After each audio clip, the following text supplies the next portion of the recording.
अवतल दर्पण है, यानी हमारे पास 4 ऑप्शन दे दिए गए और पूछ रहा है कि अवतल दर्पण क्या है। तो हम सभी जानते भी हैं कि अवतल दर्पण को हम लोग अन्य रूप में क्या बोलते हैं, अभिसारी। अवतल दर्पण का दूसरा नाम क्या है जी, अभिसारी।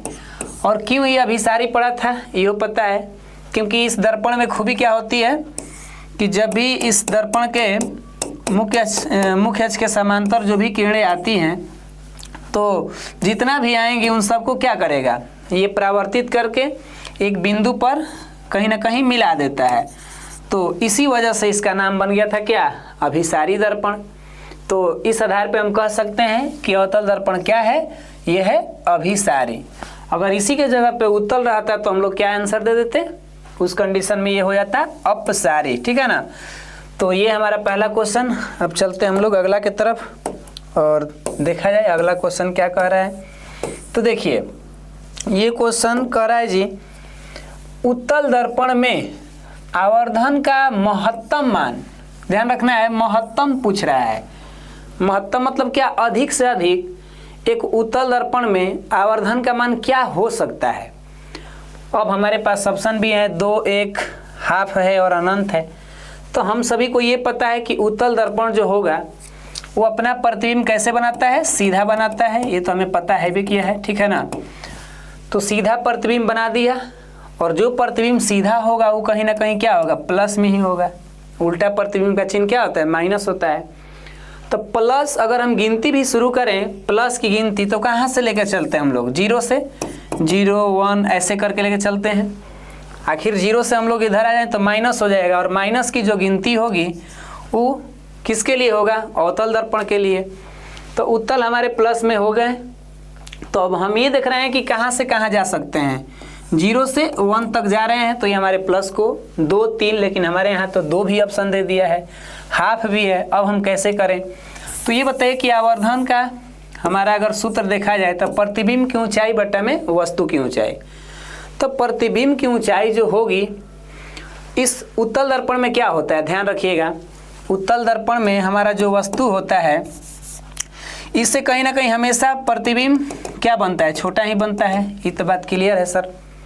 तो प्रतिबिंब की ऊंचाई कुछ ना कुछ जो भी होगा वो छोटा होगा। मान लिया कि प्रतिबिंब की ऊंचाई 2 ही है, लेकिन वस्तु उससे क्या होना चाहिए, बड़ा होना चाहिए। तो बड़ा मान से हम भागा देंगे, कोई भी बड़ा मान ले लिया जाए, क्योंकि वस्तु तो हमेशा बड़ा रहेगा, ये तो क्लियर है। और हमारा सूत्र होता है प्रतिबिंब की ऊंचाई बटा में वस्तु की ऊंचाई। तो वस्तु तो हमेशा बड़ा होगा, प्रतिबिंब की अपेक्षा कभी ना कभी वस्तु बड़ा ही रहेगा। तो जब भी हम छोटा मान से बड़ा मान में हम क्या करें, ऐसे डिवीजन करें, यानी छोटा में बड़ा से भागा करें, तो उसका आंसर तो हमेशा 0 से ही कहानी शुरू होगी, 0 पॉइंट कुछ भी होगा। तो ज़्यादा से ज़्यादा अगर बराबर हो भी जाए ना, अगर ये प्रतिबिंब इसके बराबर भी हो जाए तो खूब से खूब 1 हो सकता है। मान लीजिए अपवाद में हम सोच रहे हैं कि प्रतिबिंब भी बराबर हो गया, क्या हो गया, प्रतिबिंब भी बराबर। तो ऊपर भी और नीचे बराबर मान होके अगर कट भी जाए तो 1 आएगा, उससे ज़्यादा तो जा नहीं सकता है। तो इस तरीक़ा से हम देख सकते हैं कि अधिक से अधिक कितना हो सकता है, 1 हो सकता है। उससे कम में जाएंगे तो हमारे पास 0 आ सकता है, 0 पॉइंट कुछ हो सकता है, 0 तो नहीं मतलब 0 पॉइंट कुछ हो सकता है, लेकिन 2 तो नहीं आएगा भाई। सर कैसे 2 नहीं आएगा, क्योंकि हमेशा प्रतिबिंब छोटा ही रहेगा और वस्तु बड़ा ही होगा। तो छोटा में अब बड़ा से भागा दिया जाए तो भाई कभी भी आपको लगता है कि उतना पहुँचे। तो ये थोड़ा सा क्रिटिकल टाइप से क्वेश्चन पूछ दिया, हमें उम्मीद है कि समझ गए होंगे। जहाँ अगर डाउट होता है भाई तो उसको थोड़ा कमेंट करिएगा कि सर यहाँ दिक्कत हो रहा है समझने में। अगला देखिए क्वेश्चन क्या कह रहा है जी, कह रहे कि यदि अवतल दर्पण का निचला आधा भाग टूट जाए, वो गॉड ये क्या कर दिया है, तो तोड़ रहा है जी। देखिए तो मान लीजिए कि मेरा पूरा अवतल दर्पण है और इसमें हम किसी वस्तु का प्रतिबिंब बनाते हैं, तो ज़्यादा से ज़्यादा कहाँ टकराव होता है, इस वाले हिस्से से ज़्यादा से ज़्यादा इसी में होता है। लेकिन ये कह रहा है कि आधा भाग तोड़ दिया जाए, यानी इतना हम तोड़ दें अगर, तो फिर तो इमेज तो हमारा कहीं ना कहीं बनेगा, क्योंकि इमेज कहाँ बनाएगा, इधर हमारा बनाता है। इमेज हमारा अधिक तौर पे देखा जाए तो इसी साइड में बनेगा, इधर बनता है कहीं ना कहीं, वास्तविक जो भी हो, चाहे कभी इस पे भी बन जाएगा। तो हमको ये पता है कि इमेज बनेगा क्योंकि हमारा यहाँ से ना परावर्तन हो रहा है जी, यहाँ से ना हमारी किरणें परावर्तित हो रहा है, नीचे वाला से तो हमारा मतलब है नहीं। अगर नीचे रखते हैं तो फिर ऊपर तोड़ना पड़ जाएगा। तो मान लीजिए कि हम वस्तु इधर रख रहे हैं, आप इसका प्रतिबिंब इमेज इधर बनेगा, तो अब हमको क्या लग रहा है ऑप्शन के मुताबिक सीधा बनेगा। ये तो कहानी ही इसका नहीं है सीधा का। आधा बनेगा, ये भी सर आधा का मतलब क्या, ये भी थोड़ा सा डाउट में लग रहा है। हाँ, कम तीव्र बनेगा क्योंकि इस दर्पण का एक तो क्षेत्रफल कम हो गया, आधा तो क्षेत्रफल ही कम हो गया। तो भाई ये जो कट गए हैं वो लोग तो प्रकाश पर थोड़ा भी अपना प्रभाव नहीं देंगे। तनियो मनी कुछ भेजते हैं ना कि भाई प्रकाश जी हम भेज रहे हैं तुम्हारे वस्तु को, क्या कर रहे हैं, थोड़ा सा ज़्यादा तीव्र रखते हैं। लेकिन ये भी टूट गया तो टूटने से अपना पावर तो कम कर दिया। अब हम ही लोग एक दर्पण के सामने जाएं तो पूरा एक दर्पण में अपने आप को देखें ऐसे, तो कितना बढ़िया दिखेगा। अगर कोई आधा तोड़ दे तो थोड़ा सा डाउन हो जाएगा, पूरा हमारा पार्ट्स नहीं दिखेगा, हल्का सा मैंने डाउन हो जाएगा कि नहीं जाएगा, क्योंकि प्रकाश उधर से ज़्यादा परावर्तित नहीं करेगी। अब बड़ा दर्पण में बड़ा प्रकाश भेजा होने से लो भाई खूब थोड़ा हो जाओ गोरा मस्त दिखो, है ना। तो आंसर हम कह सकते हैं कि कम तीव्र बनेगा, वजह किस दर्पण का क्षेत्रफल भी कम हो गया और ज़्यादा प्रकाश नहीं भेज पाएगा पहले की अपेक्षा। तो ये नहीं है कि इमेज ही नहीं बनेगा, बनेगा इमेज, ध्यान रखिएगा, इमेज बनने की कहानी ख़त्म नहीं होगी। ये देखिए कह रहा है क्या, तैलीय कागज होता है, तो हम लोग जानते ही हैं कि एक तेल लगा जो कागज होता है किसका उदाहरण है, पारभासी का, जिसमें प्रकाश का कुछ अंश क्या हो जाता हो, आर पार हो जाता हो, ठीक है। तो तैलीय कागज मतलब वही तेल लगा कागज या घिसा हुआ कांच, ये सब के सब पारभासी होते हैं। क्लियर ना, ये तो आसान था, इस पे ज़्यादा हम डिस्कशन क्या कर सकते हैं। ये देखिए क्वेश्चन क्या कह रहा है जी, ये कह रहा है कि गोलीय दर्पण का वक्रता केंद्र को किस अक्ष से निरूपित किया जाता है। अक्ष की बात कह रहा है, ध्यान रखिए, गोलीय दर्पण का वक्रता केंद्र को किस अक्ष से। अब यहाँ पर हमको दो तरह के आंसर देखने को मिल जाएंगे। मान लीजिए कि मेरे पास ये गोलीय दर्पण है, समझ लीजिए ऐसे कुछ। गोलीय दर्पण में हम लोग जानते ही हैं कि एक उसका भाग बाहर से पेंट रहेगा, एक इसका अंदर से या परावर्तक सतह भी देखा जाए। तो अक्ष की बात कर रहे तो अजीब नहीं लग रहा है। अगर अक्ष कहता तो कहीं ना कहीं एक्स डैश भी हो सकता था या एक्स वाई भी हो सकता था, लेकिन यहाँ पर कोई ऐसा बात लिखता है कि गोलीय दर्पण के वक्रता केंद्र को किससे निरूपित करते हैं, तब थोड़ा लगता है कि हमारा वक्रता केंद्र मतलब क्या हो जाएगा, सी हो जाएगा। अगर ओनली फॉर, लेकिन अक्ष कह रहा है तो हम समझ नहीं पा रहे हैं कि अक्ष का मतलब क्या हो रहा है। अगर ये ध्यान रखना है, अक्ष भी जा रहा है तो कहीं ना कहीं सी से ही गुजर रहा है। थोड़ा ज़्यादा दिमाग लगाया जाए तो ये अक्ष भी जो मुख्य अक्ष होता है ये भी कहाँ से गुजर रहा है, सी से होते हुए। यहाँ भी गुजरता है तो ध्रुव से होते हुए। अब यहाँ तो पी भी दिया है, ओ भी दिया है, एफ भी दिया है। तो भाई अब हम लोग किसको आंसर मारे, आप लोग अपना कमेंट दीजिएगा। हमारे हिसाब से अगर केंद्र की बात आ गया है, वक्रता केंद्र, तो इसको देखते हुए हम सी आंसर मार रहे हैं। अब आप अपना विचार को दीजिएगा कमेंट में, हो सकता है किसी का विचार सही निकल जाए। हम भी देखिए भाई, ऐसा नहीं कि हमारा सही हो जाए, गलती भी हो सकता है। क्वेश्चन ऐसा पूछा ही है कि हम क्या दिमाग लगाएं, जितना लगाना था उतना लगाएं। आप लोग भी थोड़ा मेहनत कीजिएगा। देखिए ये क्या कह रहा है जी, निर्वात में प्रकाश की चाल कितनी होती है। तो ये तो हम लोग जानते ही हैं कि निर्वात में प्रकाश की चाल 3 × 10⁸ मीटर पर सेकेंड होती है।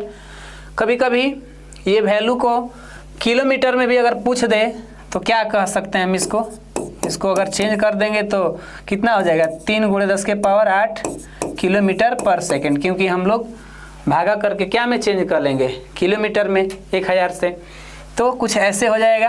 तो निर्वात में प्रकाश की चाल कितनी होती है, 3 × 10⁸ मीटर पर सेकेंड।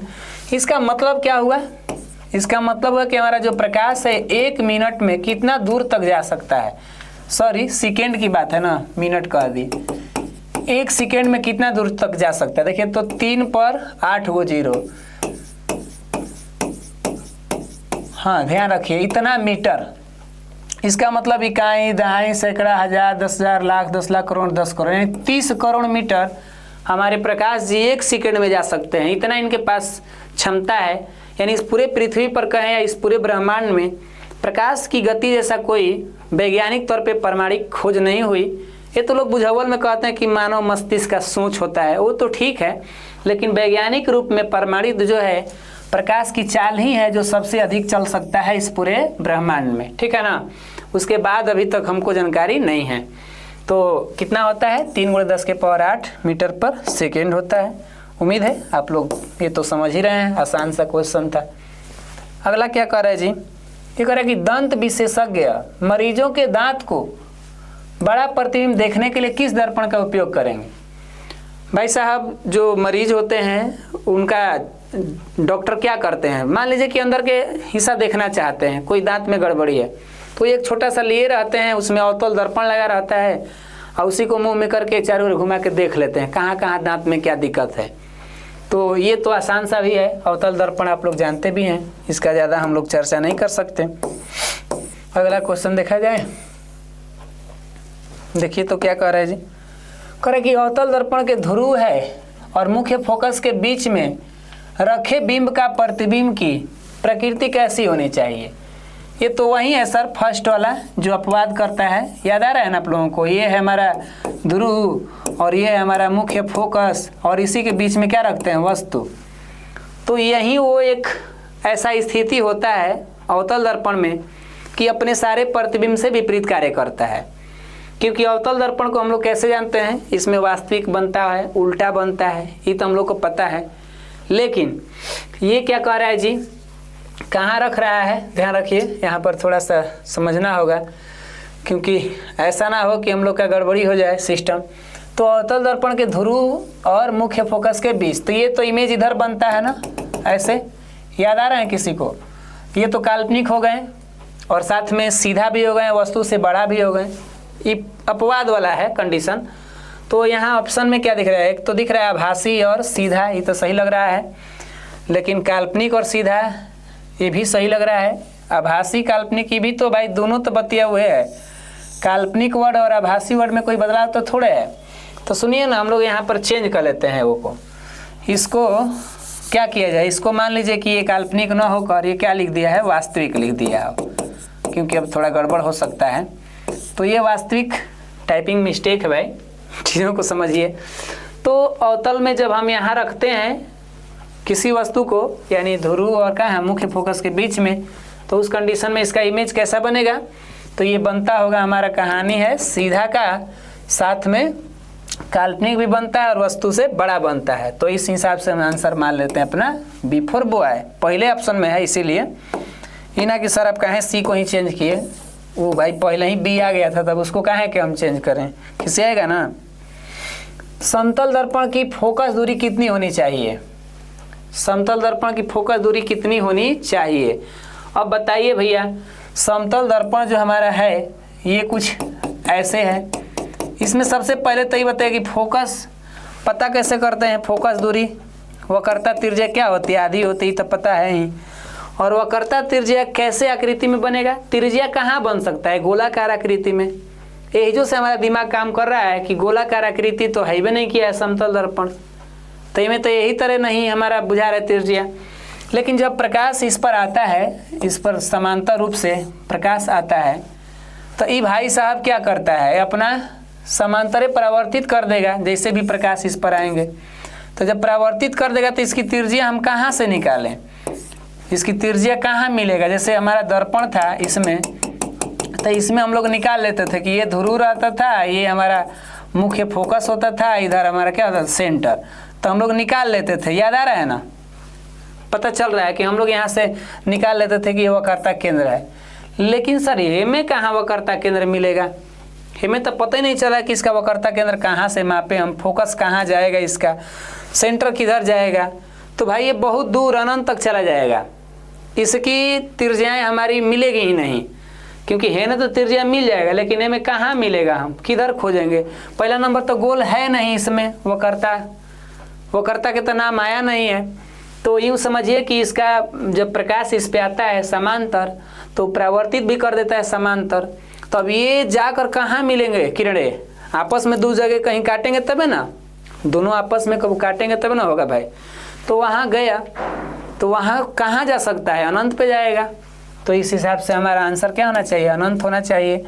थोड़ा एक्सप्लेन करना पड़ जा रहा है, याद तो हम किए हैं, रट्टा तो मार लिए हैं कि इतना होता है, लेकिन कैसे होता है तब आप कहें कि वही होता है जो मंजूर है, खुदा होता है। तो कुछ ना कुछ होता है लेकिन ज़रूर होता है, आप समझ लीजिए।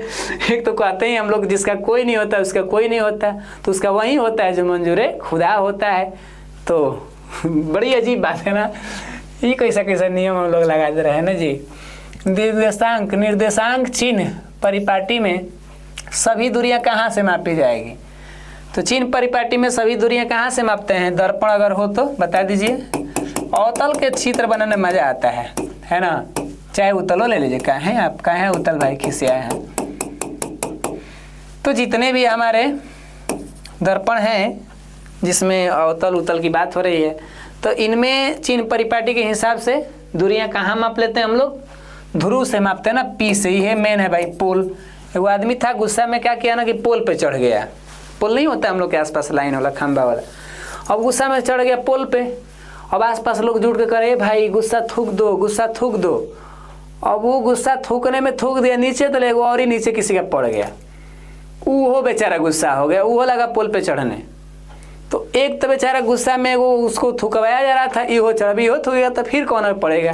तो ऐसे करते करते तो पूरा पुलवे पे सब छेक लेगा, पुलवे का बार देगा सब मिल के। ये तो बड़ा अजीब तरह के थॉट्स बना दिए ये लोग ना जी, क्योंकि गुस्सा थूका तो नीचे पड़वे करेगा, क्योंकि वो जो सब जुटा हुआ है ऐसे उतार रहा है आदमी को।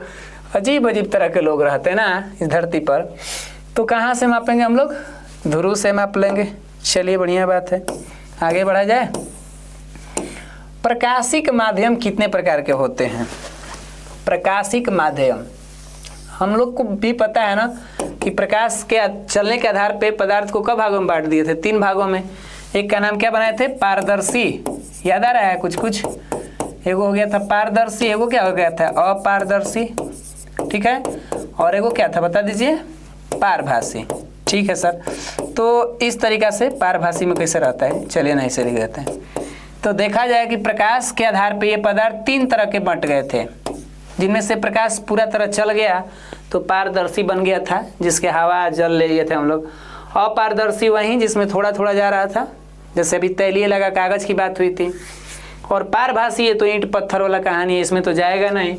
तो इसके आधार पे प्रकाशिक माध्यम कब प्रकार के हो गए, 3 प्रकार के हो गए। तो ये मस्त क्वेश्चन था, ये कोई भारी भरकम नहीं है, ये कुल क्वेश्चन एग्जाम में पूछा गया है, ध्यान रखिएगा। ये क्या कर रहा है जी, गोलीय दर्पण जो बाहर की तरफ वक्रित हो, बाहर की तरफ वक्रित मतलब समझते हैं, वक्र रेखा समझते हैं आप लोग। ऐसी जो रेखाएं होती हैं वक्र होती हैं, ये टेढ़ी मेढ़ी होती हैं, ये रेखाएं समांतर होती हैं, ये कुल तो पढ़े हैं। ठीक है, बाहर की तरफ वक्रित हो, तो इसको समझने के लिए हम लोग जानते हैं क्या करें, वक्रित का मतलब मान लिया जाए परावर्तक सतह। ट्रिक याद रखने के लिए परावर्तक सतह, क्योंकि वह बतिया ही है, घुमा फिरा के पूछ दिया है। तो गोलीय दर्पण जो बाहर के तरफ जिसका परावर्तक सतह होता है उसको हम क्या बोलेंगे, बाहर के तरफ। देखिए तो है ना, है वक्रित मतलब वह बात हो रहा है जी। देखिए वक्रित माने बाहर से वक्रित है, इसे बन रहा है ना वक्र, कर्व रेखा जैसा। तो बाहर की तरफ परावर्तक समझ लीजिएगा एग्जाम के लिए। तो किसका नाम होगा, उत्तल दर्पण का, जिसका बाहरी सतह क्या रहे, परावर्तित करने वाला हो और उसका आंतरिक भाग पेंट किया गया हो। तो ये थोड़ा सा उलझाने के लिए पूछ दिया था, वक्रित ऐसे लग रहा है बकरीत कर दे रहा है ना, बकरीत नाम दे रहा है। ये क्या कर रहा है जी, सूर्य से जो प्रकाश आएंगे उनके संकेंद्रण से उत्पन्न ऊष्मा के कारण जल उठता है। यानी हमारे सूर्य जो हैं, ये सूर्य जी, इनसे अगर प्रकाश आ रहा है, क्या आ रहा है जी, प्रकाश आ रहा है, इसको हम लोग क्या करेंगे, किसी हैंड लेंस की सहायता से, मान लीजिए मेरे पास कोई हैंड लेंस है, ये इस तरीक़ा से, इस हैंड लेंस के सहायता से कहीं एक जगह पे केंद्रित किया जाए, मान लीजिए इसे समझाने के लिए इसे बनाया है, एक जगह अगर कहीं केंद्रित किया जाए और इसका फोकस पर क्या रखें। अब तो लेंस की बात आ गई, बात तो दर्पण की हो रही है। ये तो इसमें ना ही कोई दर्पण दिया है ना ही कोई लेंस दिया है, ये बात का ध्यान रखिए। तो हम यहाँ पर ऐसे समझिए ना, कहाँ है कि ज़्यादा दिमाग लगा रहा है। ऐसे समझा जाए कि अगर प्रकाश के किरण को एक जगह इकट्ठा करें चाहे वो लेंस के माध्यम से करें या चाहे वो दर्पण के माध्यम से, तो इकट्ठा होने पर वो प्रकाश की जो ऊर्जा होगी वो किसको जला सकती है, ये बताइए। ऐसा समझिए, क्या ज़्यादा हम लोग भारी भरकम बात कर रहे हैं। तो पहले ही आंसर दिख रहा है, कागज़ को तो जलाइए देगी। बचपन में हम लोग करवे किए हैं कुल काम। कई बार हम लोग कागज़ के टुकड़ा अष्टमेन बॉक्स में मिलता था लेंस, उससे हम लोग जला देते थे। तो कागज़ के टुकड़ा ही जलेगा भाई, पत्थर तो जलेगा नहीं, लोहा के चूर्ण तो जलेगा ही नहीं, बालू के भी कण नहीं जलेंगे। तो तब बिना कमो दिमाग वाला आदमी सोच सकता है कि अरे अच्छा सूर्य के प्रकाश ले कागज़ जलाएंगे, हमें कौन ज़्यादा पढ़ने लिखने की ज़रूरत है।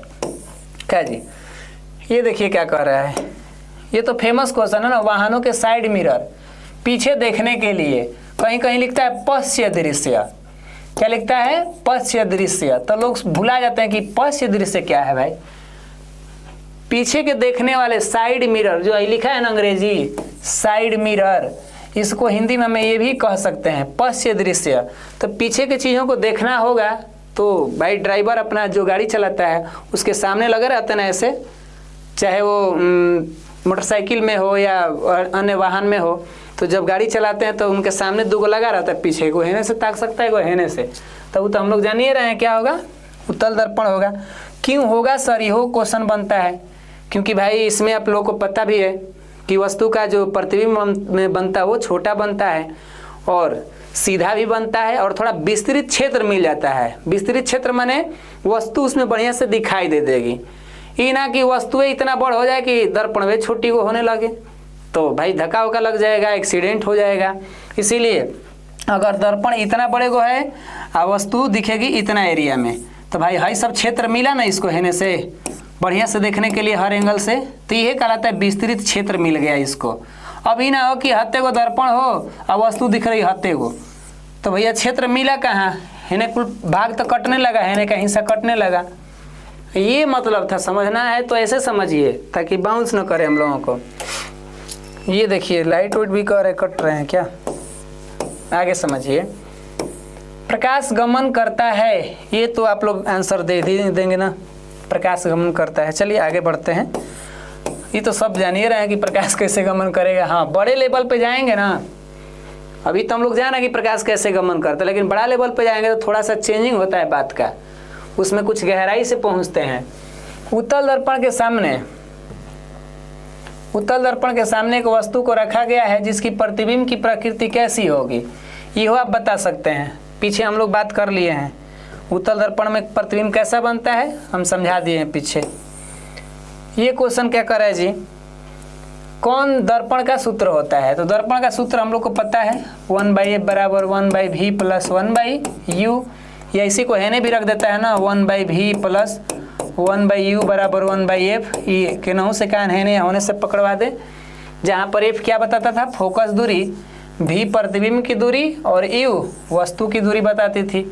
अगर भूल चूक करके कोई माइनस लगा दिया तो हो गया क्या, लेंस सूत्र बन गया। क्लियर ना, ये लेंस सूत्र बन जाएगा। लेकिन हमें कह रहा है दर्पण मिरर फार्मूला में क्या होता है, प्लस होता है और लेंस में माइनस होता है, बाकी वैल्यू वहीं रहता है। मैंने जो पद आए हैं UVF का वो वहीं रहेंगे, ठीक है। चिन्ह तो बदलते रहते हैं चिन्ह परिपाटी के अनुसार। ये देखिए क्वेश्चन अगला कह रहा है कि दर्पण के सामने किसी भी दूरी पर वस्तु की प्रतिबिंब सीधा ही प्रतीत होगा तो वो कौन दर्पण है। अब भाई साहब कह रहे हैं कि कौनों ऐसा जगह पे रखें वस्तु का प्रतिबिंब सीधा होगा तो सीधा होगा, ये ना कि जगह बदले तो वस्तु उल्टा बन जाए। तो हम लोग को समतल भी पता है कि समतल में भी हर स्थिति में क्या होता है, सीधा ही बनता है, और उत्तल भी है, सीधा के लिए फेमस है। तो दोनों दर्पण हमारा क्या होगा, इसमें आंसर में आ जाएगा। तो दोनों दे रहा है क्या, हाँ, या तो समतल या तो उत्तल। ये तो सही हो गया हमारा आंसर, D फॉर डॉग या D फॉर डैडी, ठीक है ना। दोनों हो गया, डाई मने दोनों, कि डाई मने मरना भी होता है। चलिए समझिए, निम्नलिखित में किस माध्यम में प्रकाश की चाल सबसे अधिक होगी। ये भी तो हम लोग का बड़ा फेमस क्वेश्चन है। कांच दिया है, पानी दिया है, लोहा दिया है, निर्वात दिया है। तो लोहा में तो प्रकाश भाई चलवे नहीं करेगा, कांच में तो यही तरह कम होगा। नमवे है कांच माने कम, कितना तब वो सर जी 2 × 10 के पावर 8 मीटर पर सेकेंड। ये पानी माने जल माने ज़्यादा, अधिका नहीं समझ सकते हैं? जल माने ज़्यादा है, ऐसे लिख लीजिए ना ट्रिक के लिए। कांच माने कम, जल माने ज़्यादा, तो कितना जल से जल करे कांच से तो हमेशा ज़्यादा ही ना रहेगा, तो 2.25 बतिया हुए रहेगा वो। अब निर्वात है या हवा भी होता है इसी के आसपास में, तो इनका कितना हो जाता है 3 × 10⁸ मीटर पर सेकेंड। तो इस तरीक़ा से हम कह सकते हैं कि सबसे ज़्यादा जो होगा चाल ये कहाँ होगा, इस वाले में होगा। ठीक है ना, क्लियर? चलिए बहुत बढ़िया। का इस सेव कर दिए का जी हम अजीब अजीब केने ऑप्शन टिपा जा रहा है मेरे से, किसी आ गया क्या मेरे ऊपर ही? सूर्य से आने वाला प्रकाश पुंज निम्न में से कौन सा होगा, बता दीजिए। हमारे सूर्य जी जो हैं दूर के नहीं हैं, चंदा मामा दूर के, सूर्य तो उनसे भी दूर के हैं। अब मान लीजिए हम लोग पृथ्वी पे हैं, तो यहाँ जब आएगा प्रकाश तो कैसे आएगा, सीधी रेखा में, और एक दूसरे के क्या होते हैं, समांतर के रूप में आते हैं। सूर्य के जो प्रकाश होते हैं एक दूसरे के साथ कैसे आते हैं, समांतर आते हैं। और हम लोग धरती पर रहते हैं, पृथ्वी है ये, धरती में यह है। तो इस बात का ध्यान रखना है कि जो सूर्य से प्रकाश की किरणें चलेगी वो कैसे चलती है, एक दूसरे के समांतर में चलती है। ये ना हो कि ऐसे भी एक चीज़ ये भी ध्यान रखना है कि आके पूरे पृथ्वी पर फैल जाता है, तो ऐसे तो आदमी के ये डाउट लग जाए कि सर ये तो अपसरित हो जा रहा है ना, आके पूरे पृथ्वी पर फैल जा रहा है। लेकिन ये बात सत्य कह रहा है कि पृथ्वी पर आके ऐसे हो गया, बट क्वेश्चन में कह रहा है कि सूर्य से आने वाला प्रकाश पुंज कैसे होगा भाई, किरणों का समूह आपस में कैसे होगा। प्रकाश पुंज माने किरणों के समूह जो होते हैं वो कैसे आपस में रहेंगे, तो ये लोग आपस में रहेंगे क्या, समांतर रहेंगे। लेकिन धरती पे फैलेंगे तो ये क्या हो जाएंगे, अपसारी हो जाएंगे। इसीलिए कन्फ्यूजन में ये ऑप्शन और डाल दिया था। नहीं समझेंगे तो उल्टा सीधा मार देंगे आंसर, नहीं तो रट्टा मारे होंगे तो कोई दिक्कत नहीं है। क्या दिक्कत है क्या जी? किसी समतल दर्पण द्वारा आवर्धन क्या होना चाहिए? समतल दर्पण माने क्या, प्रतिबिंब की ऊंचाई बटे में वस्तु की ऊंचाई। तो प्रतिबिंब भी जो भी है, प्रतिबिंब की ऊंचाई और वस्तु की ऊंचाई, तो ये तो बराबर होते हैं ना आपस में। आपस में जब बराबर हो ये गए, यानी कि H' बराबर क्या, H, चाहे प्रतिबिंब हो चाहे वस्तु हो, ये लोग आपस में बराबर रहेंगे। ये तो हमारा समतल के सिद्धांत ही है। तो हम कह सकते हैं H' बटा में H के जगह पे क्या रख देंगे, H' रख देंगे, तो कट के कितना हो जाएगा, 1 हो जाएगा, वो भी प्लस में हो जाएगा, क्योंकि सीधा प्रतिबिंब के लिए चिन्ह क्या होते हैं, प्लस होते हैं। तो ये जो से हमारा आंसर समझ में आ रहा है, नहीं आ रहा समझ में? बिल्कुल आ रहा होगा भाई, 1 होता है। ठीक, चलिए आगे बढ़े हम लोग। ये क्या कर रहा है जी, अवतल दर्पण के सामने वस्तु को कहाँ रखा जाए ताकि प्रतिबिंब उल्टा, वास्तविक और समान आकार के बने। अवतल दर्पण के कौन ऐसा जगह है बता दीजिए, याद आ रहा होगा आप लोगों को ना। अवतल दर्पण में कहाँ रखते थे हम लोग, तो ये वहीं सेंटर है, इसी सेंटर पे, कोचिंग सेंटर, एग्जाम सेंटर पे जाएंगे तो सीधा खड़ा रहेंगे वही जे, तो टेढ़ा लग रहा है हल्का सा। इस बात का ध्यान कि एग्जाम सेंटर पे जाएंगे तो थोड़ा सीधा खड़ा हो जाएंगे, सीधा साधा आदमी बन के जाएंगे कि हम लोग परीक्षा देने आए हैं। तो इस बात का ध्यान रखिएगा, और मन में भले विचार उल्टा रखिएगा कि क्या हो रहा है, नहीं हो रहा है, ऐसे वैसे, मैंने ऐसा कह रहे हैं ट्रिक याद कर रखने के लिए।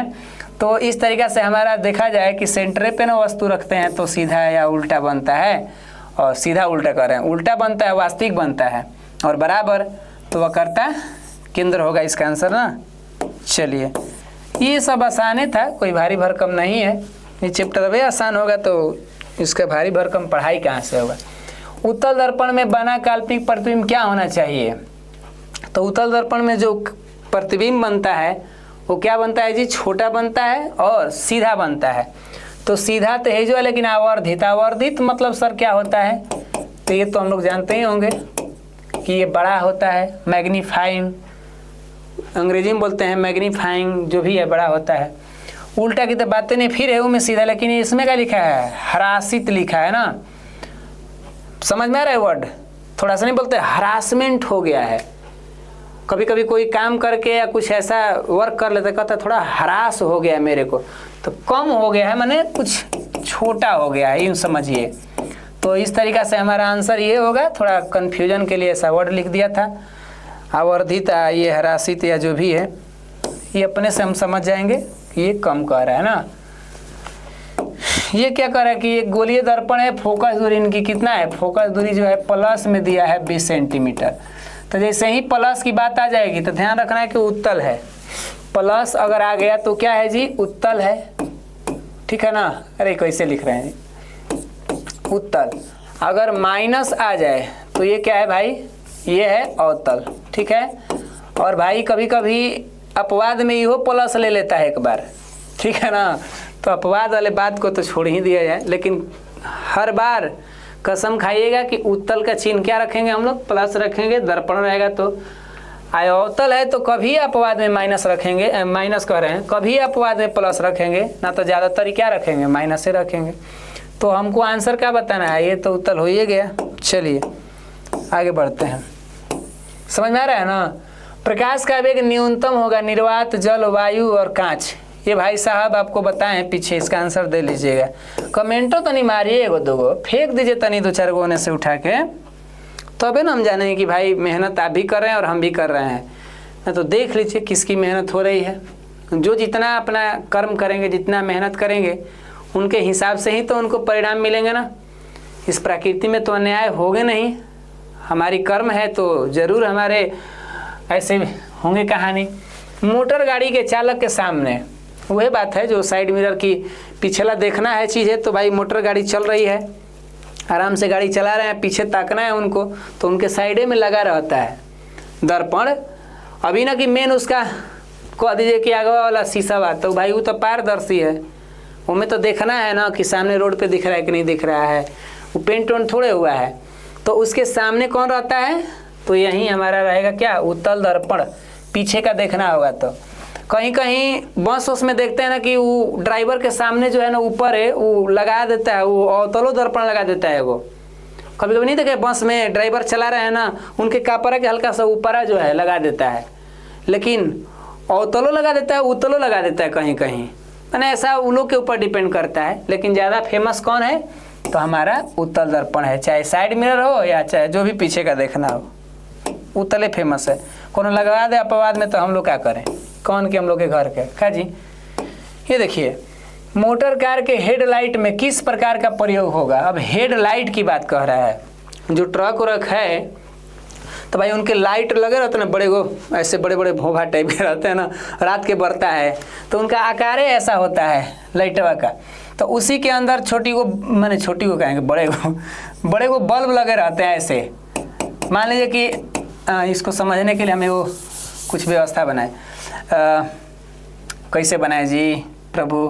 कार मान लीजिए वो बना रहे हैं, क्या बना रहे हैं वो, कार समझिए ऐसे, ये हमारा कार है समझ लीजिए, माना कि ऐसे कुछ कार है, ये देखिए ऐसे कार है। तो भाई साहब है जी, कार का जो भी है, मान लीजिए ये लाइट वाला है, तो इसी में छोटी को क्या लगा दीजिए, बल्ब लगा दीजिए ये ऐसे, और ये प्रकाश मारेगा ऐसे ना, बढ़ रहा है, खतरनाक है ये, समझ लीजिएगा बढ़ रहा है। तो भाई साहब ये जो आकृति आपको दिख रहा है कुछ ऐसे, अरे कहाँ से हो गया जी, कुछ आकृति जो आपको दिख रहा है ना ऐसे, और इधर तो भाई कुछ ना कुछ पेंट होगा बाहर। अब प्रकाश जब भी फेंकना है बाहर तो इसमें का जो बल्ब जलेंगे ऐसे, ये हमारे बल्ब हैं भैया, तो इन बल्ब को क्या करेगा, ये परावर्तित करके ना ये वाला हिस्सा होने बाहर ही भेजेगा। तो जिसका आंतरिक भाग में क्या हो, परावर्तन करने वाला हो, तो क्या बनता है, अवतल दर्पण होता है। इस बात का तो पता है ही, तो अंदर से परावर्तित करके भेज देता है। हम एगो और ही चित्र में दिखाएंगे, आगे सर्च लाइट एगो लाएंगे, उसी में समझा देंगे और ही बढ़िया से। है जी, तो हमें लग रहा है समझ गए होंगे, टेंशन नहीं है।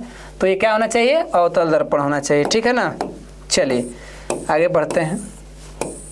समतल दर्पण द्वारा बना प्रतिबिंब, ये तो काल्पनिक बनता है, इसमें क्या चर्चा करना है। प्रकाश के किरण का पथ जो है, अच्छा इहो बात सही कह रहे हैं कि प्रकाश जब चलेगी तो उसको हम कैसे दिखाएंगे, क्या भूत पिशाच वृत्त बना के दिखाएंगे, क्या वर्ग बना के दिखाएंगे, या त्रिभुज बना के दिखाएंगे। प्रकाश जब चलेगा तो कैसे दिखाएंगे, तो उसके लिए हम ऐसा कुछ मार्ग लेके चलते हैं, ऐसा पाई पार देते हैं और ऐसे दिखाते हैं इस तरीक़ा से। ये हिंट कर रहा है कि हेने से हेने जा रहा है, हेने से हेने जा रहा है। अगर ऐसा नहीं बनाए तो पता नहीं चला कि कहने जा रहा है, तो उस आधार पे हम लोग इसको क्या बोल देते हैं, किरण आरेख खींच देते हैं। जैसे ग्राफ होता है तो ये है किरण, रे मतलब समझ रहे हैं, किरण हो गया, और आलेख ग्राफ मतलब वही है आरेख। तो यूँ समझ लीजिएगा, ऐसे हमें दिखाना पड़ता है, न तो वृत्त बना बना के प्रकाश को मत दिखाइएगा तो खिसी आ जाएगा। प्रकाश के किरणों के समूह को क्या कहते हैं? बोल दीजिए। किरण है तो किरण के समूह को किरण पुंज कहेंगे। ये तो बढ़िया क्वेश्चन है सर। हाँ, दर्पण से हमेशा वस्तु से छोटा प्रतिबिंब, ये कुल बताने लायक नहीं है। इसका आंसर वो पे देख लीजिए क्या किया है, अंडरलाइन कर दिया है। कह रहा है कि दर्पण से हमेशा वस्तु से छोटा बनेगा, छोटुआ बना रहा है उत्तल। समझ में आ रहा है ना? छोटुआ भैया उत्तल जी हैं, इसको समझना जरूरी है। ये भाई साहब आ गए हैं तो आने दिया जाए इनको। क्या किस दर्पण में वस्तु का बड़ा प्रतिबिंब? जब एक भैया छोटू हैबे किए हैं, उनमें उत्तल होइबे किया, तो ये बड़का भैया हैं, बड़का तो अवतल भैया हैं। इनको तो आप समझ ही रहे होंगे, इनके बारे में क्या ज़्यादा हम लोग चर्चा करें। ये कुल आसान क्वेश्चन दिया ना। एक अवतल दर्पण की फोकस दूरी इतना, तो उसकी वक्रता त्रिज्या कितनी? ये सरीका कह दिए। ये ध्यान रखना है, दिया है कितना, 10 सेमी, और ये भी क्या है, फोकस दूरी, यानी एफ का मान दे दिया ना, तो चिन्ह क्या है, प्लस में। तो पहला नंबर तो प्लस की तो बात हो नहीं रहे। वक्रता त्रिज्या आर के मान बता दीजिए क्या होगा। तो बताइए एफ बराबर क्या होते हैं, r/2 होते हैं। तो आर के मान भाई निकालना ही है, ये तो दिया है यहाँ, इसका रख दीजिए तब 10, और यहाँ रख दीजिए r/2। तो ये चल जाए क्या है, गुणा में, यानी 10 दूनी कितना, 20। किसका मान है जी, आर का मान है 20। तो 20 कहने है, 20 हेने है क्या, ठीक है ना। चलिए, आसान था, कोई भारी भरकम नहीं था। परावर्तन के नियम से क्या होते हैं? आप लोग तो जानते ही हैं, प्रकाश के परावर्तन का नियम, 2 नियम जिसमें एगो बत्तियाँ शामिल था। काल्पनिक प्रतिबिंब कैसा होता है? ये सही है जी। काल्पनिक प्रतिबिंब कैसा होता है? ये तो हम मार रहे हैं उल्टा। काल्पनिक, ये समझिए, काल्पनिक प्रतिबिंब हमारे सीधा बनते हैं और डॉटेड लाइन से बनते हैं कुछ ऐसे, और वास्तविक प्रतिबिंब कुछ ऐसे बनते हैं। तो इमेजिनेशन, ख्वाब देखना हमारा क्या होता है, आसान लगता है, सीधा लगता है। सपना सो करके कोई देख रहा है कि हमको रिजल्ट अपने आप में बेस्ट लाना है, वो केवल नींद में सपना में देख रहा है, तो उसका क्या है, उसका तो भाई देखना एकदम सीधा है, सपना है उसका। लेकिन जब मेहनत करने के बारी आएगा तो उल्टा कर देगा, उतना मेहनतें नहीं होगा। तो ख्वाब देखना सीधा हो गया, यानी कल्पना हो गया, लेकिन मेहनत करेगा तो थोड़ा सा उल्टा लगने लगेगा। ध्यान रखेगा, वो वास्तविक है भाई, असली चीज़ थोड़ा मेहनती होती है, थोड़ा उल्टा टाइप का लगता है। इसीलिए ख्वाब देखने वाले कल्पना में रह जाएंगे तो थोड़ा अजीब हो गया। हाँ, ये वाले बात पर ही समझाना था हमको। देखिए क्या कह रहा है, सर्च लाइट। सर्च मतलब कुछ खोजना है। मान लीजिए कोई चोर भाग रहा है, कोनो खोज रहा है कि भाई केने चोरवा है, समझ रहा ना। तो सर्च लाइट ऐसा कुछ लाइट है, और आप देख सकते हैं इस लाइट में लिखा है 55 वाट के, भाई बड़ा भयंकर है। बाहर दीजिएगा तो एकदम हजोर हो जाएगा, केने भाग रहा है चोर, खोज रहे हैं उसको, या कोई वस्तु खोजना है। तो इसमें देखिए क्या है, ऐसे ही नई आकृति ऐसे है ना, बता रहे थे ना कि अंदर से परावर्तन करेगा। जब अंदर से क्या करेगा, परावर्तन, तो भाई उसका सतह परावर्तक क्या हो गया, अंदर हो गया। तो अंदर किसका होता है, अवतल दर्पण का। ये तो पीछे समझाना चाहते थे हेडलाइटवा में। हेडोलाइटवा में ऐसे ही ना होता है। हाँ, ये पार्ट्स नहीं रहता है, ऐसा सिस्टम ढांचा जो है, इसमें जो उजला टाइप के खांचा इसका दिख रहा है बनाया हुआ, ढांचा के भाई के नाम खांचा है, तो ये ऐसे नहीं बनाया है, ऐसे मुँह टाइप के। तो हेडलाइटों में भी ऐसा नहीं रहता है, वो प्लास्टिक के बनाया रहता है, पेंट उसका बहुत बढ़िया रहता है। कहीं कहीं उसमें धातु का भी यूज़ कर लेते होंगे, लेकिन ज़्यादातर प्लास्टिक का रहता है ना। तो इसमें क्या होगा, अवतल दर्पण होगा ना।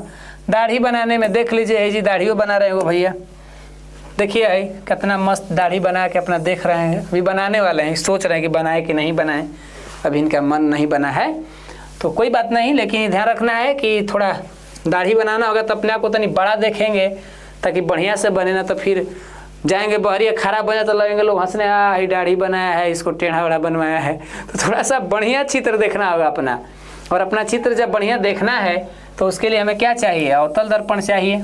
क्लियर ना, क्योंकि उसमें थोड़ा बड़ा दिखता है, तनी मनी टेढ़ो मेढ़ होगा तो देख लेंगे बढ़िया से, काटने में दिक्कत ना होगा दाढ़ी उड़ी इनको। गोलीय दर्पण की फोकसांतर एवं वक्रता त्रिज्या में क्या संबंध? फोकसांतर और वक्रता त्रिज्या में क्या संबंध? तो वही संबंध जो आप लोग जानते हैं, यानी क्या कहने है जी, एफ बराबर ये कुल गलती लिखा है का जी, ये तो गड़बड़ा लगा है। अरे बाप रे बाप, क्या कह रहा है, यानी r बराबर 2f, हाँ सही है, हाई हेजी से सही हो गया। देखिए क्या किया है, ये r को अकेले करके हेजी कर दिया है 2f, यानी भाग वाला मान गुणा में ला दिया, तो ये सही हो गया। ये सोचा कि हम लोग नहीं जान पाएंगे, ये हम लोगों को हल्का में ले रहा है ना जी। हल्का में क्या ले रहे हो भाई, तुम्हारा आज बारी है, एक दिन हम लोग तुमको चुन चुन के आंसर में लिखेंगे। अगर आ जाओगे ना एग्जाम में तब हम लोग का बारी आएगा। क्या आज तो हम लोग मेहनत कर रहे हैं, अभी तो जंग है जारी, अभी हारा नहीं है तू, तुम्हें तो चांद बनना है कोई तारा नहीं। तो अभी हम लोग का जंग जारी है, अभी हम लोग हार थोड़े मानेंगे, क्योंकि अभी हम लोग लड़ रहे हैं और हमारी जंग जो है क्या है, परीक्षा है। और हम जो लड़ रहे हैं उसमें हमारे औजार क्या है, तो ये हमारे दिमाग और ये हमारे कलम, यानी यही हमारे हथियार की तरह है। तो इस जंग में हम लोग हार नहीं जाएंगे भाई, लड़ेंगे ना। चलिए, सोलर कुकर में क्या प्रयोग करें, यही है वो सोलर कुकर जो लोग खाना वाना बनाते हैं दोपहरिया में, और कभी भूख लग जाए तो इनके लिए धूप चाहिए, और कभी भूख ऐसा लगा बादल के दिन आ गया हो या बारिश होने लगा हो तो थोड़ा उठा पटक कर देंगे ना। घर पे कुछ लोग ऐसे होते हैं, भूखे हो जाते हैं जब, तो उनको कुछ सूझता नहीं है, भैया हम ही हैं, थोड़ा भूखे हो जाते हैं तो थोड़ा सा मन में चिड़चिड़ापन टाइप का आने लगता है, और लंबा समय तक भूखे रह जाने पर और ही थोड़ा होता है, लगता है आदमी एकदम गुस्सा में हो जाएंगे। कतनो कंट्रोल करने का मतलब है भाई, देखिए भोजन का थोड़ा चिड़चिड़ापन बहुत ज़्यादा होता है ना, तो इस बात का थोड़ा हमें बचना होगा। तो अवतले दर्पण होते हैं क्योंकि इसका भी आंतरिक सतह क्या करता है, परावर्तित करता है, इसीलिए वो अवतल ही होगा। आगे बढ़ते हैं हम लोग, क्या कह रहे हैं जी, यहाँ पर कह रहा है कि ध्यान रखना है कि वह गोलीय दर्पण जो अंदर के तरफ वक्रित हो। लो भैया, अंदर के तरफ वक्रित माने क्या, ये तो जिसका परावर्तक सतह क्या हो, अंदर की ओर हो। तो अंदर की ओर परावर्तक सतह कौन है, हमारा अवतल ना है, ये ना अंदर की ओर है, ये ना है भाई। तो देख लीजिए अवतल दर्पण हो गया, ये क्लियर कहानी, ये आसान था, एक बार इसके पहले क्वेश्चन आया था ना। गोलीय दर्पण के परावर्तक पृष्ठ के केंद्र को दर्पण का क्या कहेंगे, ये तो बड़ा अजीब क्वेश्चन कह रहा है जी। क्वेश्चन समझिए, गोलीय दर्पण के परावर्तक पृष्ठ के केंद्र को, यानी परावर्तक पृष्ठ है ले लीजिए, गोलीय दर्पण तो पूरा हो गया, लेकिन परावर्तक पृष्ठ मान लीजिए ये ले लीजिए, हाँ ये ले लीजिए। तो इसके पृष्ठ के केंद्र को, ना कि इसके सेंटर वाले बात, इसके केंद्र को, तो इसका केंद्र लगभग कहाँ ले लें हम लोग, यहाँ ले लेते हैं केंद्र इसका, समझ रहे हैं ना। अगर गोलीय दर्पण के केंद्र कहेगा तो फिर भाई ये तो वक्रता केंद्र हो जाएगा, लेकिन ये हमारा पृष्ठ हो गया और इस पृष्ठ के केंद्र लगभग इसको मान लीजिए सेंटर, जगह इसका ले लीजिए इतना। तो इस आधार पे हम यहाँ पर क्या ले लेंगे, इसका ध्रुव ले लेंगे। थोड़ा क्वेश्चन अजीब कह रहा है, गोलीय दर्पण के परावर्तक पृष्ठ के केंद्र को, परावर्तक पृष्ठ, तो भाई हमारा ये है परावर्तक पृष्ठ, और इसके केंद्र को, तो इसका केंद्र हम केने माने, अगर हेजी मानते हैं तो वो भाई साहब हो जाएगा इसका वक्रता केंद्र, लेकिन वो तो बात कह नहीं रहा है, ना ही हमारे ऑप्शन है। तो इसके जो बीच में हम ले रहे हैं इसी को ले रहे हैं ना, तो इस हिसाब से हमारा क्या बन जाएगा, ध्रुव बन जाएगा, ठीक है ना, क्लियर। थोड़ा सा अजीब था, दर्पण सूत्र ये तो हम लोग पढ़ ही लिए हैं। अवतल दर्पण के मुख्य फोकस पर रखे बिंब की प्रतिबिंब कहाँ बनेगी, ध्यान रखना है कि वस्तु कहाँ रखा जा रहा है जी, वस्तु अगर रखा रही है फोकस पर, वस्तु कहाँ रखा रही है, फोकस पर, तो कैमरामैन जब फोकस करेंगे तो उनको लगेगा ना कि कहाँ से ये फोकस हो रहा है भाई, ये तो लग रहा है कि अनंत पे आ जाएगा, है ना। यानी वस्तु होगी फोकस पे, तो इमेज कहाँ बनेगा जी प्रभु, इमेज बनेगा अनंत पर। अगर वस्तु होगी जब अनंत पर, तो इमेज कहाँ बनेगा जी, ये बनेगा फोकस पर, ठीक है ना, ये कहाँ बनेगा, फोकस पर। ऐसे इसका समझ लीजिए कि ये कहानी हमारा है, इसका ऑब्जेक्टिव में ऐसे घुमा फिरा के पूछ सकता है। तो देखिए वस्तु को रख देंगे फोकस पे, तो इमेज बन जाएगा अनंत पर, ठीक ना, मस्ती से एकदम। चलिए तो आगे बढ़ा जाए। देखिए प्रकाश के परावर्तन के कितने नियम, ये तो सर कमेंटे मार देंगे आप लोग, प्रकाश के परावर्तन की तो आसान था। जिस वस्तु से प्रकाश निकलता है, अच्छा ये क्वेश्चन है, जिस वस्तु से प्रकाश निकलता है, मान लीजिए ये कोई वस्तु है यानी तारा है, तो भाई प्रकाश यहाँ से निकल रहा है। मान लीजिए हमारे सूर्य हैं, प्रकाश यहाँ से निकल रहा है, तो जहाँ से निकलेगा उसको क्या बोलेंगे? प्रकाश का स्रोत कहेंगे हम लोग, सोर्स ऑफ लाइट कहेंगे, क्योंकि ये से प्रकाश आता है। तो कुछ प्रकाश स्रोत जो होते हैं वो क्या होते हैं? ये प्राकृतिक हो जाते हैं। कुछ प्रकाश स्रोत प्राकृतिक हो गए और कुछ मानव निर्मित हो गए। जैसे बल्ब ले लीजिए तो यह प्रकाश से देगा, है ना, लेकिन ये किसने बनाया इसको? तो इसको मानव ने बना दिया, तो मानव निर्मित हो गया। यानी जो प्रकाश के स्रोत होते हैं, इस तरह से हम कह सकते हैं कि दो प्रकार के होंगे। एक प्राकृतिक, जिसमें हमारा नाम क्या है? सूर्य आ गए, तारा आ गया, चंद्रमा भी मैंने लेकर किसी से देता है, तो ये समझिए प्राकृतिक हो गए, और ये हो गए मानव निर्मित ना, जो मोमबत्ती हो गया, बल्ब हो गया, लालटेन हो गया और टार्च हो गए, ये सारे। प्रकाश तरंग क्या है? ये तो सर जानते ही हम लोग। प्रकाश तरंग किसका उदाहरण है? तो प्रकाश के अंदर हमें पता है कि जब हम लोग सौर प्लेट लगा करके लाइन लेते हैं तो ये समझ में आ जा रहा है ना, सूर्य का प्रकाश, हमारे जो सूर्य जी हैं, इनका जो प्रकाश है सौर प्लेट पर पड़ता है। मान लीजिए ये सौर प्लेट है, ये क्या है जी? सौर प्लेट है, समझिए, और ये ऐसे लगे हुए हैं तार। तो इन पे जब पड़ेगा तो भाई साहब ये हमको क्या देते हैं? विद्युत देते हैं। ध्यान रखिएगा, क्या देते हैं? विद्युत देते हैं। और प्रकाश अपने आप में तरंग भी है, अपने आप में क्या है? तरंग है। तो विद्युत तरंग, और तरंग में ध्यान रखना है कि तरंग में कुछ अट्रैक्शन भी है, कुछ खिंचाव भी है। तो इसमें कुछ मैग्नेट का भी गुण होते हैं, कुछ चुंबकीय तरंग के तरह हम कह सकते हैं। यानी इसमें लिखा भी है विद्युत चुंबकीय तरंग। प्रकाश के अंदर विद्युत का भी गुण है और ये चुंबकीय तरंग होते हैं। ये थोड़ा बड़े लेवल पर पढ़ाई करना है। ये चुंबकीय तरंग क्या होते हैं? अनुप्रस्थ तरंग, अनुदैर्घ्य तरंग, ये थोड़ा सा अलग से पढ़ना होगा इसको। तो ज़्यादा हम लोग इस पर गहराई से बात नहीं करेंगे, बस ये हमें पता है भी किया है। दंत विशेषज्ञ, ये तो पढ़ ही लिए हम लोग ना, ऐसा क्वेश्चन। गोलीय दर्पण के परावर्तक पृष्ठ के वृत्ताकार सीमा रेखा का व्यास क्या कहलाएगा? लो ये क्वेश्चन समझिए। ये गोलीय दर्पण था और इसके परावर्तक पृष्ठ ले लीजिए। तो चलिए हम किसी परावर्तक पृष्ठ को ऐसे ले लेते हैं। मान लीजिए भाई हमारा क्या है? अवतल दर्पण हो गया। ये है इसका परावर्तक पृष्ठ। तो इसके वृत्ताकार सीमा रेखा, अब इसके वृत्त का सीमा बना दीजिए। इसका एक सीमा रेखा ऐसा खींच दीजिए जो उसका व्यास हो। क्या हो? व्यास। तो व्यास के लिए हम क्या करें? इसे खींच दे, है ना, व्यास हो गया जो उसके केंद्र से होके गुजरे, या त्रिज्या के क्या हो? दोगुनी दिखाई दे दे। तो बताइए अब ये दर्पण में कोई प्रकाश जाएगा तो पहला नंबर किससे भेंट होगा? उसको पहला नंबर किससे भेंट होगा? व्यास ले होगा ना। तो व्यास यहाँ क्या कह रहा है? एक तरह से दरवाजा जैसा काम कर रहा है, द्वार की तरह कह रहा है कि प्रकाश लोग आ रहे हो तो आओ, तनी कुछ मुंह दिखाई दे दो, कुछ यहाँ पर दांदो छिड़ा कर दो। तो कहेगा कि क्या बात है भाई, तुम ही द्वार पे हो? तो हाँ, हम ही पहले हैं, क्योंकि हमसे इजाज़त लेकर ही तो कोई जाएगा दर्पण के अंदर। तो इसीलिए हम जो है उसका क्या कहलाएंगे? हम दर्पण का द्वारक कहलाएंगे। पहले ही अंडरलाइन हो गया है ना आंसर। हो ऐसा लग रहा है कि वाह सर, तो आंसर एकदम अपने से क्लियर हो जाएगा। तो ये हमारे द्वारक हैं जो प्रकाश लोग से हालचाल पूछते रहते हैं। तो निम्नलिखित में कौन उत्तल दर्पण की फोकस दूरी है जिसकी वक्रता त्रिज्या 32 है? ध्यान रखिए, क्या कर रहा है? उत्तल दर्पण की फोकस दूरी है जिसकी वक्रता त्रिज्या, यानी आर का मान कह रहा है कि हम दे दिए हैं 32 सेंटीमीटर, और 32 प्लस में है तो आंसर भी प्लस में आएगा। यानी कि 2 वही माइनस हो रहा, तो यही तरह नानी इसका खत्म हो गया, याद आ गया। तो F बराबर क्या होते हैं? R/2 होते हैं। यानी R का मान 32/2, तो कट के आ गया कितना? 16, और प्लस में तो प्लस 16 हमारा C4 16। नहीं समझ में है? C4 16 हो गया। तो इस तरीक़ा से हम अगला क्वेश्चन की तरफ देख लें। टार्च वाहनों के अग्रदीप हेडलाइट में, वही बात है, हेडलाइट में वही का वहीं आगे वाला।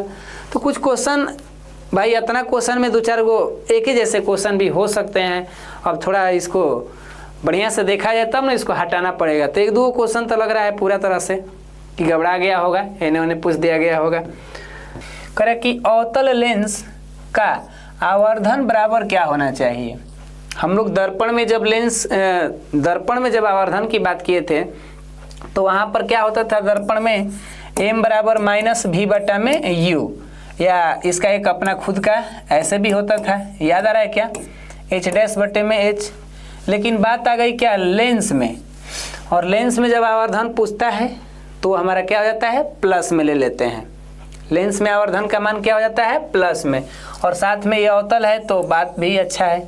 अवतल में जो लेंस का हम आवर्धन ले लेंगे, ये क्या ले लेंगे, ऑप्शन के हिसाब से हम देख ही रहे हैं v बाई यू, तो v बाई यू कहाँ है जी, d में है। अगर माइनस की बात करता है तो अब ऑप्शन में तो कुछ है ही नहीं, तो हम ज़्यादा प्लस माइनस की चिंता नहीं करेंगे। हाँ, शॉर्टकट में याद रखेंगे कि दर्पण में कुछ ऐसा होता है और लेंस जब आ जाएगा तो कुछ ऐसा होता है, मतलब चिन्ह केवल बदला हुआ रहता है, उसमें माइनस और इसमें प्लस रहता है, ठीक है ना। तो इस तरह से ये क्लियर हुआ, और एग्जाम में ये क्वेश्चन आया भी था, तो इसीलिए ऐसा ना हो कि हम लोग जो है इसे छोड़ देंगे या उल्टा सीधा मार के आ जाएंगे तो गड़बड़ हो जाएगा। अब अगला क्वेश्चन देखा जाए, क्या कह रहे भैया, ये कह रहा है कि विरल माध्यम से, माध्यम कौन है जी, विरल माध्यम, ध्यान रखना है कि विरल माध्यम से सघन माध्यम में जाती हुई किरण मुड़ जाती है। अब हमारे पास दो माध्यम दे दिया, मान लीजिए ऐसे हम कुछ चित्र बना लेते हैं, ये है हमारा जल, ठीक है ना, और जल जो होता है इधर अगर हम रख ले हवा, यहाँ रख रहे हैं जल, तो ये क्या होगा, जल, ये हो जाएगा विरल माध्यम, यानी जिसमें प्रकाश की चाल क्या हो, दो माध्यम की तुलना करें और जिसमें प्रकाश की चाल अधिक हो जाए उसी को हम विरल घोषित कर देंगे। अब हम हवा जल में तुलना करेंगे तो कौन ज़्यादा रहेगा प्रकाश की चाल, यही में ना, तो उसी को हम विरल कहेंगे, और इसमें क्या होगा, कम, तो ये हो जाएगा सघन, ठीक है। तो कह रहा है कि विरल से सघन में जा रहा है, इसके लिए हमें अभिलंब बनाना पड़ेगा, देखिए, और ये जा रहा है ऐसे, समझ लीजिए। तो हम जानते हैं कि जब एक माध्यम से दूसरे माध्यम में प्रकाश जाएगा तो क्या होगा, वो कहीं ना कहीं अपने मार्ग से हल्का विचलित होगा। तो इस कंडीशन में ये क्या करता था, अभिलंब की ओर मुड़ जाता था, क्योंकि यहाँ तो सीधा जाना चाहता है, लेकिन यहाँ पर क्या हो गया, इसका अपवर्तन हो गया, और ये भी विरल से जब सघन में गया तो हमारा थ्योरी कहता है कि वो अभिलंब की ओर क्या हो जाए, मुड़ जाए, यानी यहाँ आंसर हो जाएगा ए। क्लियर, ये कहानी समझ में आ रही है। अगर उल्टा क्वेश्चन दे दे कि किरण सघन से विरल में जाएगा तो भाई अभिलंब से वो क्या होगा, दूर भागेगा। तो बढ़िया सा रहा ये जानकारी। चलिए आगे बढ़ा जाए। क्वेश्चन ठीक है ठाक दे रहा है, ऐसा भारी नहीं है इस चैप्टर से। ये देखिए क्या कर रहा है जी, लेंस में कितने फोकस होते हैं। जैसे दर्पण में मुख्य फोकस जो होते थे कितना होते थे, एगो होता था, लेकिन लेंस में हमारे कितने फोकस होते हैं, दो फोकस होते हैं। कभी कभी हम लोग इसको ऐसे ही याद आ रहा होगा, हम लोग F1 और F2 के नाम से क्या करते थे, संकेत करते थे। कहीं कहीं कोई डैश भी दिखा देता है, F डैश। तो एक लेंस में जो फोकस की संख्या होगी वो कितनी होती है, दो होती है। और जब फोकस दो होगी तो इसके साथ वो कर्ता केंद्र भी दो होंगे, C1, C2। ये तो हम लोग बातों को समझ रहे हैं। ध्रुव की बात इसमें है ही नहीं, इसमें प्रकाशीय केंद्र की बात होगी, और वो तो भैया एक ही होता है। क्लियर ना। लेंस में अगर हमसे पूछा जाए कि फोकस की संख्या कितनी होती है तो दो होती है, और दर्पण में पूछ देगा तो दर्पण में हमारा एक होता है। ठीक है ना। तो ऑब्जेक्टिव के लिए ये मस्त रहा जानकारी। आगे बढ़ते हैं और देखिए अगला क्वेश्चन क्या कर रहा है। क्वेश्चन है कि किसी लेंस द्वारा उत्पन्न आवर्धन का एसआई मात्रक बताइए। लेंस में आवर्धन का एसआई मात्रक पूछ रहा है। तो एक बात हमें क्लियर करना हो कि बात अगर लेंस में हो या बात अगर दर्पण में हो, आप पूछ दिया है आवर्धन का एसआई मात्रक, तो भाई साहब इसका मात्रक होगा कहाँ, ये बताइए। तो अगर हम निकालते हैं m बराबर प्रतिबिंब की ऊंचाई बटा में वस्तु की ऊंचाई, तो दोनों में कौन सा पद जुड़ रहा है, दोनों में कौन सी राशि जुड़ रही है, प्रतिबिंब की ऊंचाई। ऊंचाई राशि आ रही है इसमें, ध्यान रखिए, इसमें ऊंचाई का राशि का नाम आ रहा है, और नीचे भी वस्तु की ऊंचाई। तो जब दोनों राशि एक जैसी है तो ये कट करके मात्रक विहीन हो जाएगा, मात्रक होगा ही नहीं। अगर हम ऐसे रखते हैं चाल बराबर दूरी बटा समय, तो दूरी का मीटर और समय का सेकेंड, तो हम इसको बना लेते थे ना मीटर प्रति सेकेंड। लेकिन हे जो कह रहे हैं ऊंचाई या नीचे हूँ कह रहे हैं ऊंचाई, तो भाई साहब ऊंचाई कट गया, तो फिर मात्रक बना कहाँ से। तो ध्यान रखना कि अलग अलग राशि का जब अनुपात रहेगा तभी मात्रक बनेगा। अगर एक जैसा रहेगा तो भाई साहब नहीं बनेगा। अगर अपवर्तनांक में भी पूछता है ना, याद आ रहा है अपवर्तनांक का n बराबर c बटा v, तो हेजो से कहानी क्या होता था, गोल। कैसे जी, प्रकाश की चाल, तो चाल यहाँ भी क्या है भाई, किसी माध्यम में चाल, तो ये जो चालें है याद आ रहा है ना, निर्वात में प्रकाश की चाल और बट्टा में किसी माध्यम में प्रकाश की चाल, तो दोनों चाल कट के क्या हो गया, कुछ नहीं, 1 बचा। 1 माने मात्रक विहीन हो गया, ठीक ना, क्लियर। चलिए तो इस हिसाब से हम क्या मार लेते हैं, मात्रक विहीन, यानी डी आंसर हमारा क्लियर हो गया। ये थोड़ा सा हम उधर बात कुछ हो रहा है, पानी से टंकी का भर गया है तो उसी को हम सुन रहे हैं।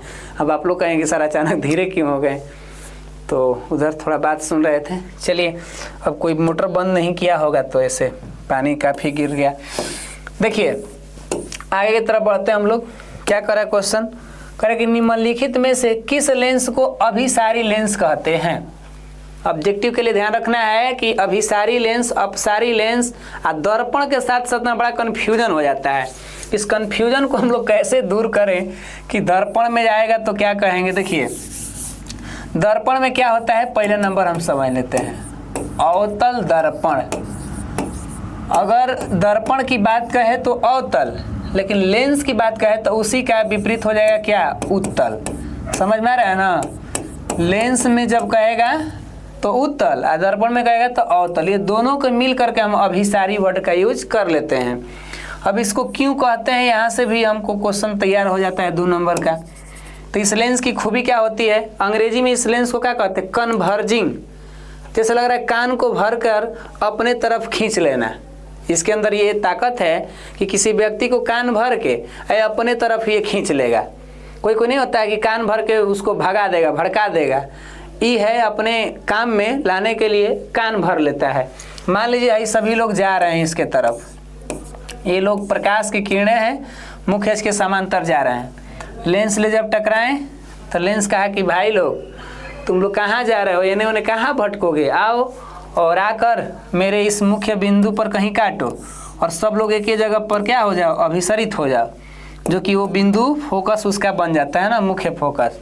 तो इस तरीक़ा से इसका नाम क्या बना था, अभिसारी, माने सभी किरणों को अपवर्तन के बाद एक पॉइंट पर मिला देता है।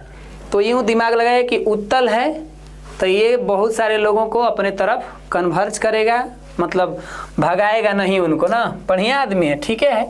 उत्तल लेंस हो तुम भाई साहब, किसी को भगा कर क्या करोगे, घाटा जाएगा क्या जी। ये देखिए लेंस की क्षमता, लेंस की क्षमता का एसआई मात्रक क्या होगा। लेंस की क्षमता वही लेंस की क्षमता ना जो लेंस की फोकस दूरी के व्युत्क्रम को कहते थे, यानी P बराबर फॉर्मूला क्या होता था, 1/f।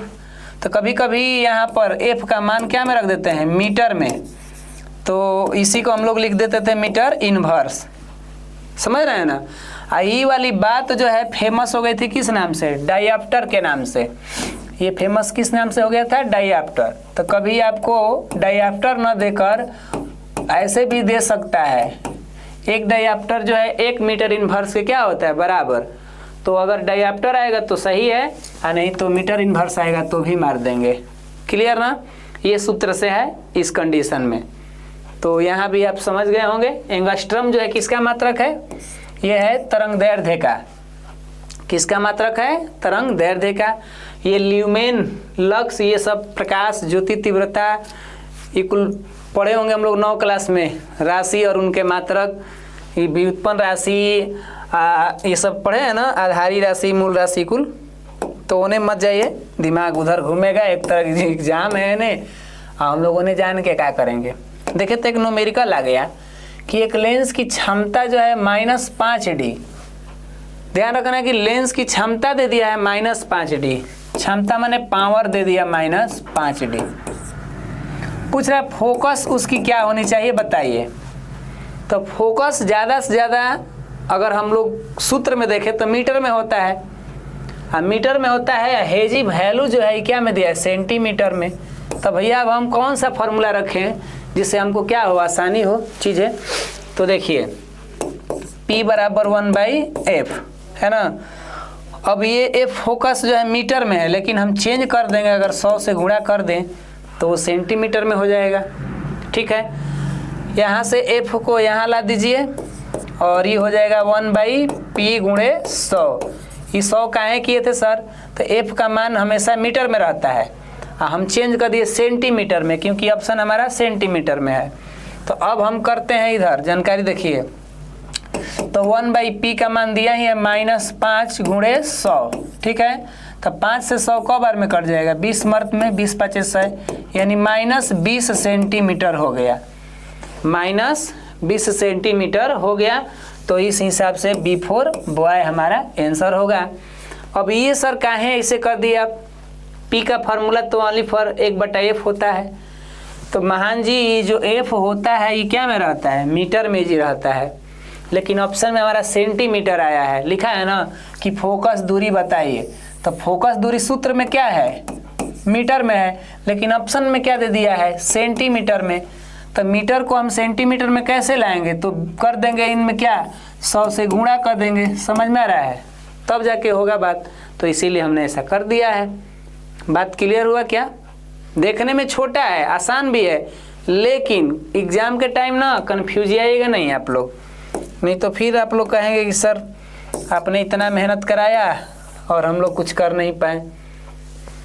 थोड़ा बहुत यहाँ गलती कर सकते हैं हम लोग, अभी गलती कर सकते हैं, यहाँ हमें मौका है सीखने का, लेकिन जब हम फाइनल एग्जाम में बैठते हैं तो वहाँ हम मौका कहाँ से ढूंढेंगे।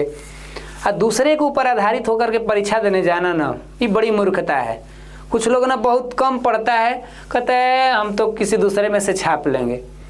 दूसरे के भरोसे जाकर वहाँ बैठेंगे, अगर हम कहीं ऐसा ना व्यक्ति के पास बैठ जाएं कि उसमें से ताकें, तले वो पहले ही से हम में ताक रहा है। तो भाई साहब गए थे जिस तमन्ना लेकर, वो तमन्ना ही हमारी क्या हो गई, खत्म हो गई। तो क्यों ना हम अपने भरोसे पे जाएं, क्यों भरोसा हम करते हैं गैरों के पैरों पर, क्यों भरोसा हम करते हैं गैरों के पैरों पर, जबकि चलना है हमें खुद अपने ही पैरों पर। तो क्यों हम ऐसा अपने आप को मूर्खता में ले जाएं, क्यों नहीं हम अपना मेहनत करें, परीक्षा देने जाएं। तो परीक्षा देना तभी भी अच्छा लगता है जब हम उसका मेहनत किए हों, ऐसे मज़ा नहीं आता है। तो इसीलिए भाई थोड़ा समझिएगा, कौन सा पदार्थ लेंस बनाने के लिए प्रयुक्त नहीं होगा। जो भी लेंस बनता है, जो भी कंपनियां लेंस बनाती है, या जो चश्मा में लगता है अवतल लेंस उत्तल लेंस, तो आप देखे हुए कि भाई वहाँ जो चश्मा में फिट करना होता है तो क्या करता है भाई साहब, लेंस में कट करता है वो लोग काटने के लिए, तो वहाँ पानी का भी प्रयोग करता है। जहाँ लेंस काटा जाता है ना वहाँ पानी भी लगता है। एक तरह से ये भी समझिए कि लेंस कांच है, अगर कांच के बना है तो कांच में भी पानी की प्रयोग होगी ना। तो यहाँ समझ लिए कि जल का प्रयोग तो हो ही जाएगा, कांच तो हैबे किया है। कहीं कहीं लेंस प्लास्टिकों वाला बना देता है, प्लास्टिकों के लेंस जैसा व्यवहार करने लगता है। लेकिन एक चीज़ हमको समझ में आता है कि मिट्टी का प्रयोग नहीं होता है। लेंस बनाने में माटी कहाँ से आदमी यूज करेंगे, ये तो मिट्टी का दिवाली थोड़े बनाना है ना, मिट्टी का घर थोड़े बनाए, तो लेंस बनाना है। तो लेंस के लिए जल भी चाहिए, कांच भी चाहिए, प्लास्टिक भी चाहिए। जो भी कंपनियां लेंस बनाती है वो कहीं ना कहीं इन पदार्थों का यूज़ तो करेगी। अब पानी तो कहिए मत, दुनिया में तो अधिक ऐसे काम होंगे कि बिना पानी के होइबे नहीं करेंगे। हमारे घर से लेके हमारे इस संसार के जो भी काम चल रहे हैं उसमें अधिक तौर पे पानी का उपयोग होगा ही, इसीलिए इसकी बात ही क्या करना।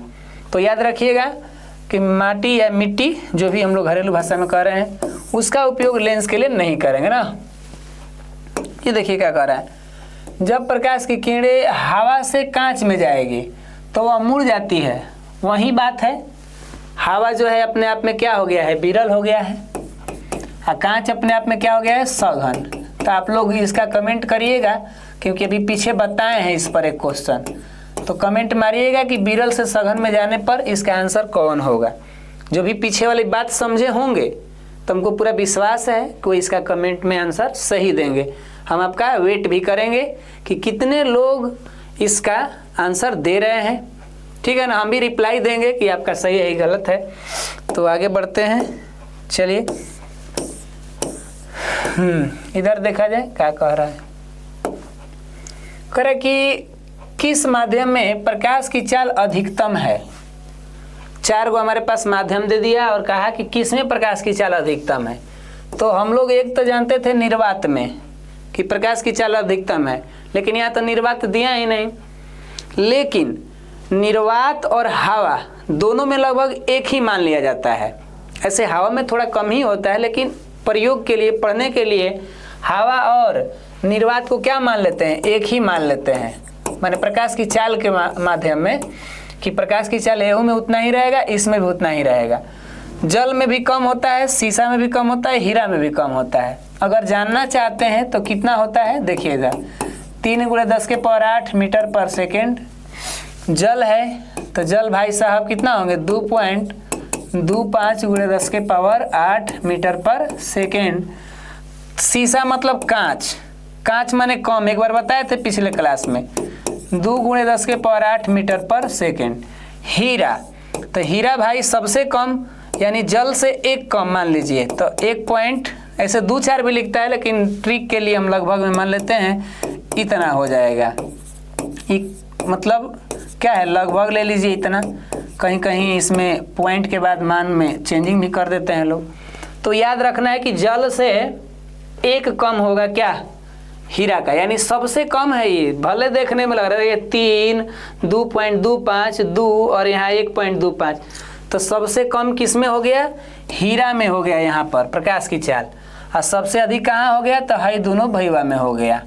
तो इतना बात आपको अगर जानने की समय मिल जाए, अगर आप इतना बात को नोट कर लेंगे अपने कॉपी पर, तो ऑब्जेक्टिव के नहू से इसमें पूछेगा ना इस चाल पर, तो ज़्यादा से ज़्यादा आप यहाँ पर पकड़ ही लेंगे, क्योंकि इससे अब ज़्यादा क्या पूछेगा चाल के बाद, है ना, कौन न कौन माध्यम दे ये देगा। हाँ, ऐसे भी पूछ सकता है कि किन माध्यम में प्रकाश की चाल एक समान होती है। तो वहाँ पर आप देख लीजिएगा, जल और क्या रहे, जल कर रहे हैं, हवा और निर्वात रहेगा, अच्छा रहेगा। देखिए हीरा का अपवर्तनांक कितना होना चाहिए भाई, हीरा का अपवर्तनांक तो बता ही सकते हैं आप लोग, देख लीजिए यहाँ पर। तो सर जी हीरा का अपवर्तनांक कितना होता है, 2.42 होता है, जो कि लगभग सभी पदार्थ से क्या होता है, सबसे, इसको हम लोग अधिक में लेके चलते हैं। और कम में अगर हम लोग लेके चलते हैं तो किसको लेके चलते हैं, इसको, हवा का। लगभग किसका लेके चलते हैं, हवा का है ना, जो सबसे मान लेते हैं कि ये सबसे क्या है, कम हो जाता है। तो सबसे अधिक अपवर्तनांक किसका लेते हैं, हीरा का, और सबसे कम में लेना होता है तो किसका ले लेते हैं, हवा का। इसके बाद ही आगे पीछे लोगों का बात हम लोग सुनते आए हैं पढ़ाई में। तो यहाँ तक मस्ती में है ना, समझ में आ रही है ना बातें। भाई ऑब्जेक्टिव है, हम लोग अगर इसको अच्छे तरीक़ा से पढ़ते जाएंगे तो हमको पूरा विश्वास है कि आप लोग ऑब्जेक्टिव एकदम छोड़ने वाले नहीं हैं, क्योंकि हम लोग का थ्योरी है कि जब तक तोड़ेंगे नहीं तब तक छोड़ेंगे नहीं।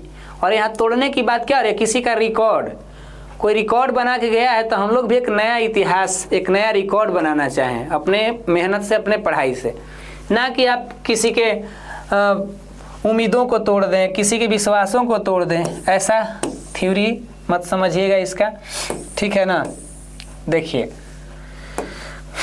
क्या कह रहा है जी कि निम्न में किससे अपवर्तन होगा, अपवर्तन, ध्यान रखिए 2 वर्ड हम लोग को फेमस करता है इस चैप्टर में, एक है अपवर्तन और पहला चैप्टर जो पढ़े थे वो क्या नाम था, परावर्तन।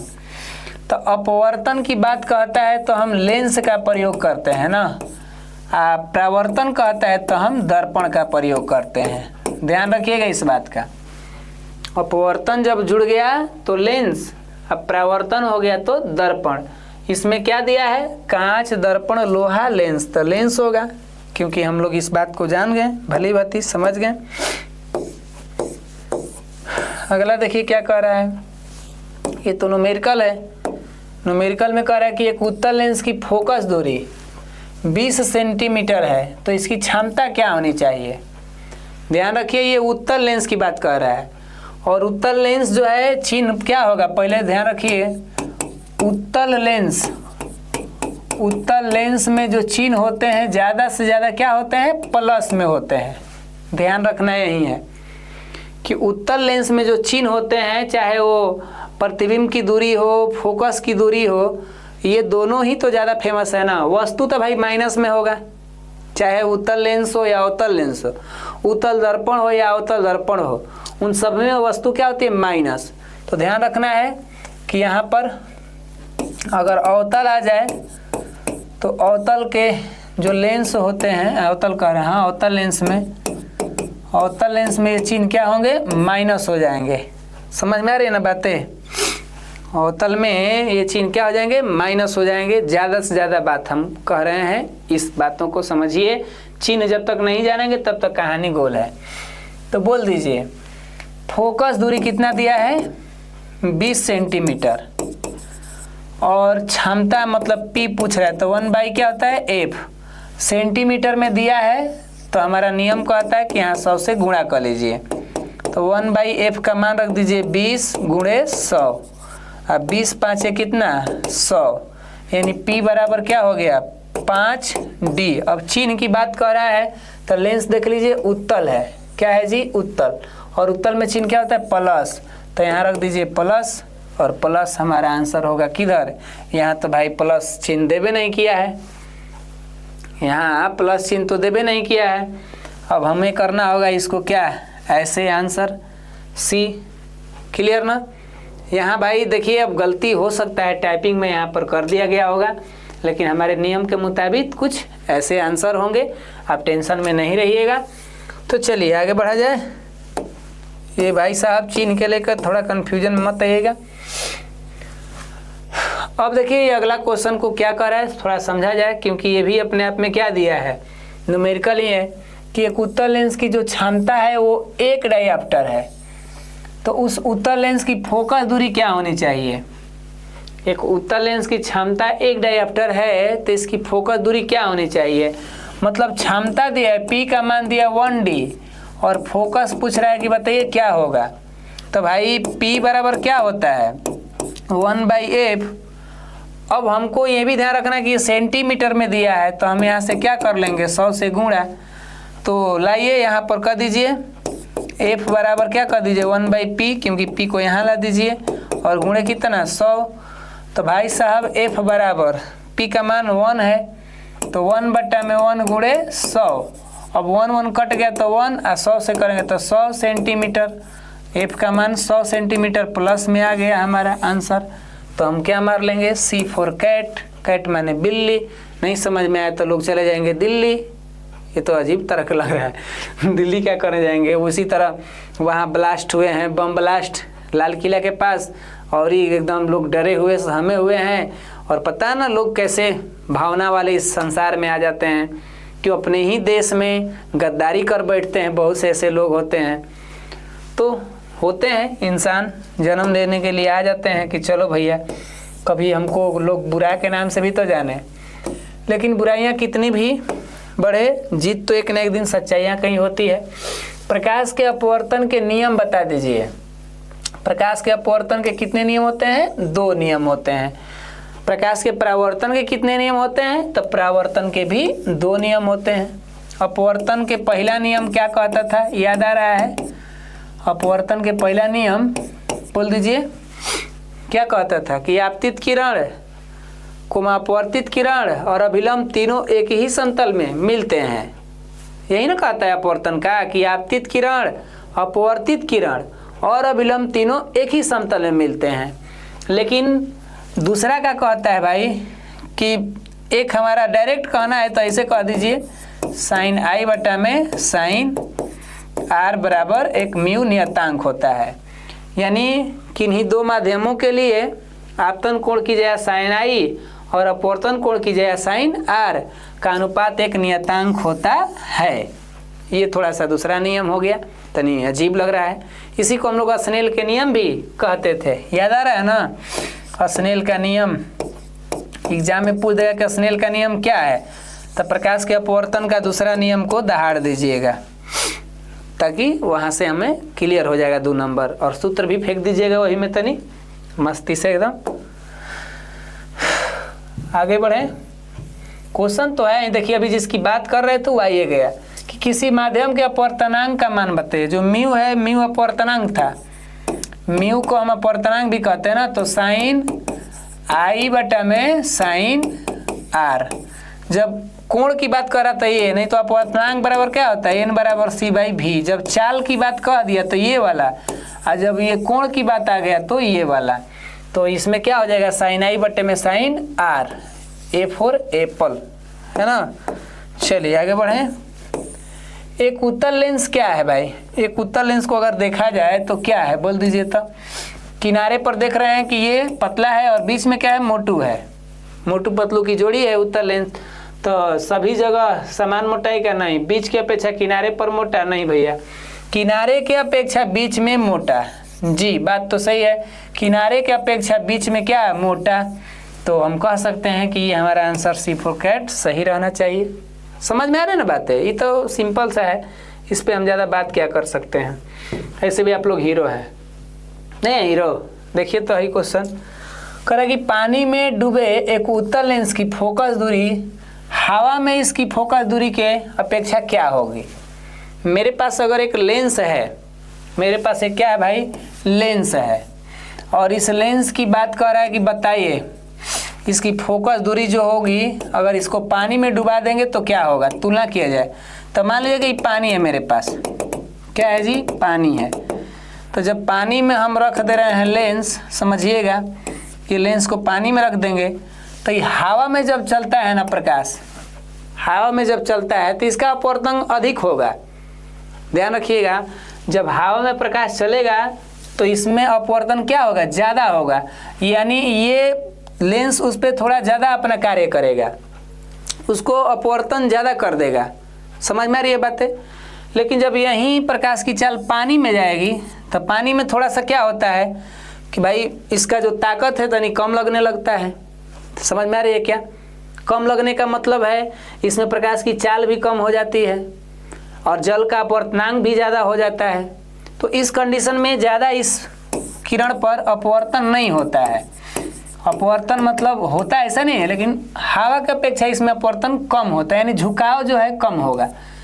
झुकाव कम होने का मतलब क्या, रुक जाइएगा, थोड़ा समझने में हो सकता है कि आप लोग को अजीब लगे। ये इसका मान लीजिए मेन मुख्य अक्ष है, और भाई साहब जब ये चल दिया है पानी के अंदर प्रकाश की किरण, तो अब इनका तो पहले से चाल भी कम हो गया, जल का अपवर्तनांक भी ज़्यादा हो गया, तो बेचारा अब इन पर ज़्यादा अपवर्तन नहीं होगा। अपवर्तनांक जल का बढ़ने से ही ज़्यादा अपवर्तन नहीं कर पाएंगे, यानी इनको झुकने में बड़ी मेहनत है। कहेंगे कि हम पुष्पाराज हैं, हम पानी में आ गए हैं तो कौन राज है, पुष्पाराज है, हम जल्दी झुकेंगे नहीं, झुकने में इनको टाइम लगेगा। जो झुकना चाहिए था इधर, वो झुक गया है उधर, क्योंकि अपवर्तन कम हो रहा है। हेजी तो हवा में आया, लेंस का गया हम हवा में हैं, हम तुमको जल्दी झुका देंगे, लेकिन पानी में आने पर ना तनी हम ज़्यादा ताकत नहीं लगा पाते हैं। ये लेंसवा कह रहा है कि पानी में जब हमको कोई डाल देता है ना तो थोड़ा हमारा सांस फूलने लगता है, और जब सांस फूलने लगता है तो हम प्रकाश पर ज़्यादा पावर नहीं लगाते हैं। इसीलिए ये हीरो बन के हेजी मुड़ा है ना, तो हवा में रहते हैं तो हेजी मुड़ाते हैं। तो इस कंडीशन में फोकस दूरी देखा जाए तो बढ़ न गया है जी, फोकस दूरी क्या हो गया, बढ़ गया है। हेजी फोकस दूरी कम हो गया है, तो पानी में जब हम डाल देंगे तो फोकस दूरी इसकी क्या हो जाएगी, अधिक हो जाएगी। क्लियर ना, समझाने में भाई इतना समय लगा। कोशिश करिएगा कि अगर आप लोग समझ गए होंगे तो बताइएगा, डाउट होगा तो कमेंट करिएगा भाई। कुल मिला करके हवा का अपवर्तनांक जो है 1 होगा, और जल का अपवर्तनांक कितना होता है 1.33, तो इसका अपवर्तनांक बढ़ जाएगा तो प्रकाश का अपवर्तन कम होगा, और जब अपवर्तन कम होगा तो आप समझ रहे हैं उसमें फोकस दूरी उसकी बढ़ जाएगी, क्योंकि ज़्यादा जल्दी झुकेगा नहीं, होने झुक जाएगा। समझ में आ रही है ना बातें, तनी खतरनाक होगी, आप लोग मन ही मन पता ना क्या कहते होंगे। देखिए, किसी शब्दकोश में पाए गए छोटे अक्षरों को पढ़ते समय, एक बार और ही पढ़ रहे हैं पे उल्टे हो गए क्या, करेगी किसी शब्दकोश में पाए गए छोटे अक्षरों को पढ़ते समय आप निम्न में से कौन सा लेंस पसंद करेंगे। 4 गो ऑप्शन दिया, कहा कि डिक्शनरी में कोई छोटे छोटे वर्ड है, पहले नहीं हम लोग मीनिंग याद करते थे डिक्शनरी, तो डिक्शनरी में आपको वर्ड देखना है तो आपको एक लेंस, हैंड लेंस दिया जा रहा है। क्या दिया जा रहा है? Hand lens. तो कौन हैंड लेंस देखेंगे तो आपको मज़ा आएगा। तो भाई साहब हैंड लेंस में पहला नंबर जान लीजिए कि उत्तल लेंस होता है। हैंड लेंस में क्या होता है? उत्तल लेंस। समझ रहे हो ना? तो उत्तल लेंस जब है हमारा हैंड लेंस में, तो अब हमको यहाँ अवतल लेंस की कहानी तो करनी नहीं है।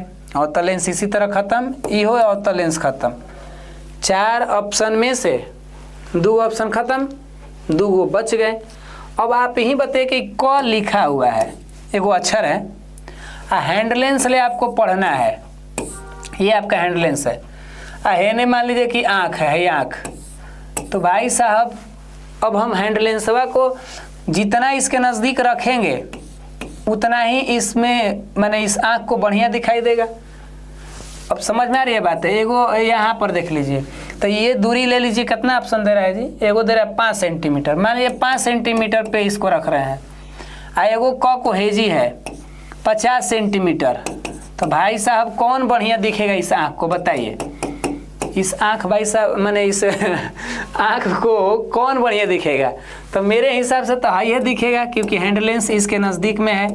आदमी बूढ़ बुजुर्ग लोग भी कैसे करता है, ऐसे थोड़ा उसके नज़दीक रखते हैं। समझ में आ रही है? अगर हेजी रख के देखेंगे, ए भैया ये तो पता चला कि आँख और ही परेशानी में हो जाएगा। तो इस हिसाब से हमारा आंसर क्या होना चाहिए? 5 सेंटीमीटर फोकस दूरी का उत्तल लेंस रखेंगे, क्योंकि 2 गो तो ख़त्म, 50 है तो भाई दूर न हो जाएगा। अक्षर से ज़्यादा ना दूर रख लेंगे, तो जितना अक्षर ले दूर रखेंगे उतना ही क्या होगा, उसमें छोटा बनने लगेगा। अक्षर के नज़दीक ले जाएंगे तो इमेज थोड़ा उसमें बड़ा बनेगा। ठीक है, चलिए, बड़ा अजीब तरह के बात था। उम्मीद है समझ गए होंगे आप लोग। ये देखिए क्या कर रहा है, कौन सा लेंस अपसारी लेंस भी कहलाता है? ये तो आप लोग बता ही देंगे, क्योंकि पीछे हम बताए हैं उत्तल लेंस को अभिसारी, तो इसको आप लोग समझिए। सरल सूक्ष्मदर्शी में किसका उपयोग होता है? अब ये तो इसका बात हो रहा था, सिंपल माइक्रोस्कोप। अंग्रेजी में क्या कहते हैं? Simple microscope. ध्यान रखिएगा, इसी के बारे में बतिया रहे थे। इसका अन्य नाम होता है क्या? Hand lens. हैंड लेंस या मैग्नीफाइंग ग्लास, जिसकी बात अभी कर रहे थे ना कि ऐसा रहता है, ऐसे लोग बना के इसका यूज करते हैं, इसी में लोग देखते हैं। तो ये क्या है? अरे ये फंस जा रहा है भाई, मेरा घड़िया जो है इस कपड़ा में फंस जा रहा है। देखिए यहाँ पर ये सरल सूक्ष्मदर्शी यानी सिंपल माइक्रोस्कोप हो गया। अब सिंपल माइक्रोस्कोप में जिसका यूज करेंगे उसका नाम होगा क्या? तो सर जी उत्तल लेंस होगा, क्योंकि बिना उत्तल लेंस के कहानी तो बनेगी नहीं। अब ये तो हम लोग बातचीत किए थे, इस पर चर्चा हुआ था। तो ध्यान रखिएगा, ये सरल सूक्ष्मदर्शी नाम भले भुलवा दे, आप काम याद रखिएगा। तालाब का जल कम गहरा प्रतीत हो रहा है। आप लोग तो पढ़ रहे होंगे इस बात को ना कि पानी के अंदर जब हम पेंसिल रखते थे तो मुड़ा दिखाई दे रहा था, सिक्का रखते थे तो हल्का उठा हुआ दिखाई दे रहा था। ये मान लीजिए हम लोग का क्या है, एक तालाब जैसा बना रहे हैं समझने के लिए। हेने से कोई देख रहा है, हेने से कोई क्या कर रहा है जी? देख रहा है इसको। तो इसका जो असली सतह है, असली जो सतह है, ये कुछ क्या होगा, हल्का सा उठा हुआ दिखाई देगा, यहाँ बुझाएगा। मेन भाई कहाँ है गहराई? यहाँ पॉइंट ए पर, लेकिन देखने से लग रहा है कि इसकी गहराई कितना तक है? बी तक है। तो इतना गहराई कम ही ना बुझाएगा आँखिया से भाई साहब। यहाँ समझ में आएगा कि वो हो कितना कम गहरा है। कूदते हैं, आज ऐसे ही कूदेगा तो हेजी नहीं, जाके कहाँ पहुँचेगा? हेजी पहुँचेगा। तो जो चीज़ दिखती है सच में वो ऐसी नहीं होती है। ये साइंस में कभी कभी धोखा भी खा जाता है हमारी आंखें।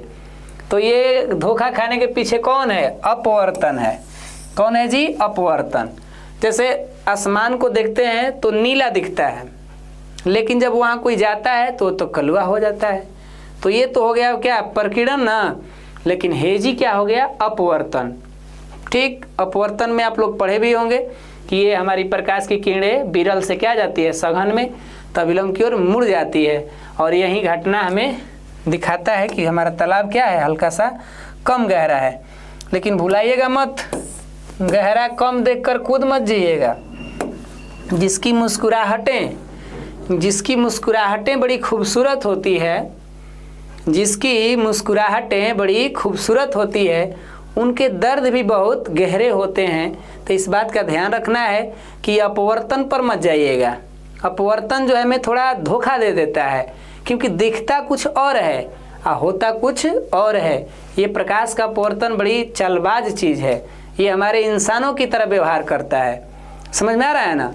तो आइए आगे बढ़ते हैं हम लोग। और ये देखिए क्या कह रहा है, उत्तल लेंस में बना प्रतिबिंब कैसा होता है भाई? उत्तल लेंस का जो प्रतिबिंब बनता है ज़्यादा से ज़्यादा कैसा होता है? तो उल्टा और वास्तविक होता है, ये जानते हैं ना। लेकिन हे जी तो वास्तविक के नाम में नहीं लिया, हाँ उल्टा तो नाम लिया है लेकिन उलट लिखा है। हे प्रभु, ये कैसा स्थिति दे दिया है जी। हाँ, अब हम कह सकते हैं भाई कि ये ऑप्शन जो है हमें थोड़ा कंफ्यूज आ रहा है। हमारा उत्तल लेंस जो है ज़्यादा से ज़्यादा उल्टा बनाता है, वास्तविक बनाता है, ठीक है ना। अगर एक बार अपवाद में देखें तो एक बार सीधा और काल्पनिक बनता है, उत्तल की बात हो रही है। लेकिन यहाँ ऐसा ऑप्शन में दे दिया है कि मेरा दिमाग में हैंग कर दिया। उत्तल लेंस में बना प्रतिबिंब कैसा है? तो उल्टा है, तो ये जी सीध लिख दिया, यो बाउंस करा है हमको। बराबर उलट ए प्रभु का लिख दिया जी, बराबर सीधा। ये तो बड़ा अजीब है।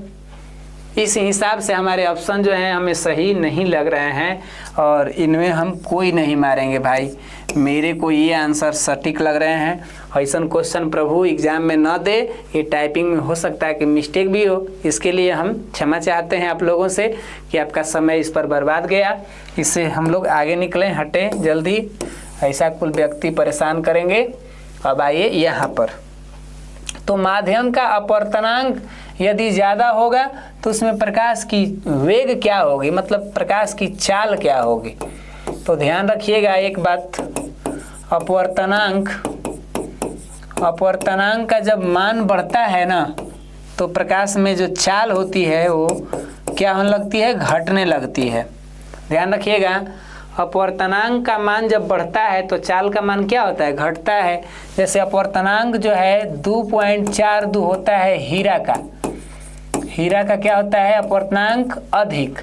तो चाल देखते हैं तो इसमें कितना होता है? 1.25 × 10⁸ मीटर पर सेकेंड। तो देख रहे हैं ना, अपवर्तनांक तो खूब ज़्यादा है लेकिन चाल यहाँ पर बहुत कम है। अगर देख लीजिए, इसका मान बढ़ाइएगा, इसका मान बढ़ाइएगा तो इसका मान घटेगा। कैसे सर? हवा का प्रकाश की चाल 3 × 10⁸। देखिए चाल हम क्या किए? बढ़ा रहे हैं। चाल 3 कर दिए तो अपवर्तनांक हवा का कितना हो गया? 1 हो गया। ये बढ़ गया तो वो घट गया, और वो बढ़ गया तो ये घट गया। मतलब अपवर्तनांक कह रहा है कि ज़्यादा हो गया है, अपवर्तनांक क्या हो गया? अधिक। तो उसमें प्रकाश की चाल क्या हो जाएगी? कम, यानी कम होगा। क्लियर ना? समझ में आ रही है ना मेरी बात? इस एग्जाम्पल से क्लियर ना? चलिए आगे बढ़ते हैं। देखिए लेंस की क्षमता P बराबर क्या होता है? ये तो आप लोग जानबे करते हैं, इस पर बातचीत क्या करेंगे हम लोग। हाँ, लेंस का प्रत्येक छोटा भाग क्या होगा?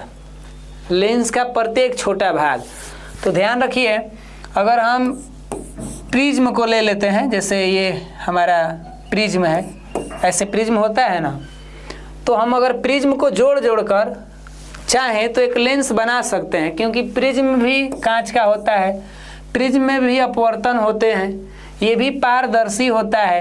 तो हमारा प्रिज्म जो है, अगर हम एक बना रहे हैं उत्तल लेंस, तो इसमें देखिए प्रिज्म की तरह है कि नहीं, ध्यान रखिए। तो देखिए प्रिज्म नहीं है, इसमें है जो है 3 वाला है, 3 गो भुजा वाला, आई एगो है हमारा क्या?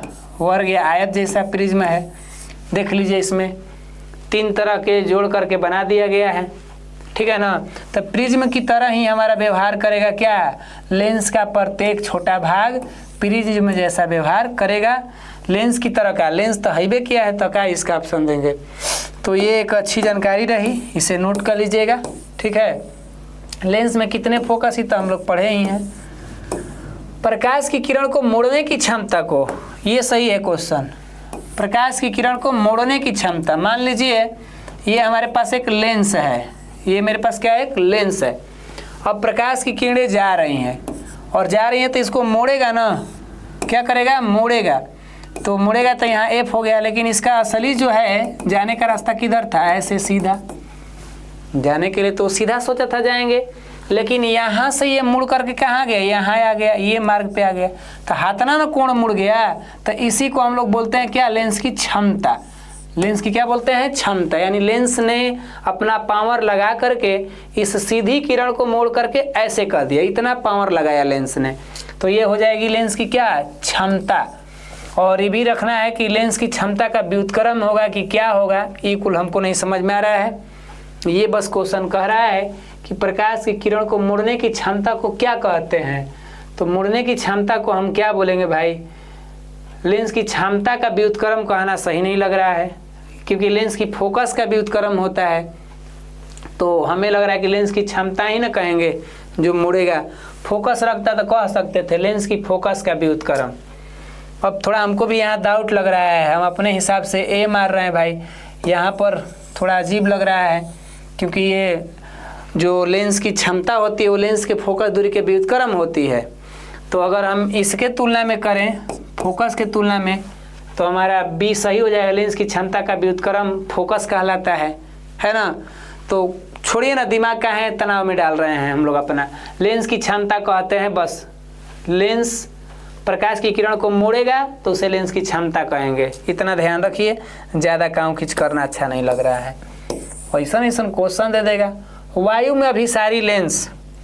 वायु में क्या, अभिसारी लेंस। तो वायु माने हवा में, अभिसारी क्या है, उत्तल लेंस। तो हवा में है तो हवा में उत्तल लेंस ना है।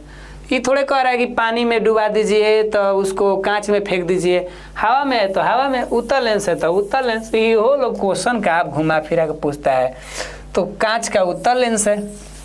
अब ऐसा क्वेश्चन पूछ दे कि हवा में क्या है, अरे तनी दूसरा जगह पूछता तो अजीब लगता है। किसका अपवर्तनांक सबसे कम है। भाई साहब आप लोग के सामने ये क्वेश्चन आ गया कि किसका अपवर्तनांक सबसे कम है, तो ये 30 नंबर का क्वेश्चन आपको दे देते हैं होमवर्क, मतलब कमेंट करके बताइएगा, क्योंकि ये क्वेश्चन पर थोड़ा समय देना पड़ेगा और समय हम हमेशा देते आ रहे हैं। तो एगो दो आप भी तनी मार दीजिए उसी में, और जब आप मारेंगे तो खुद ही पता चलेगा कि अच्छा सर सबका तो बतेबे कर रहे थे, इसमें कुछ नया नया भी आ गया है। तो देखिए, सर्च मारिए आवर्धन का SI मात्रक क्या, इहो मार दीजिएगा।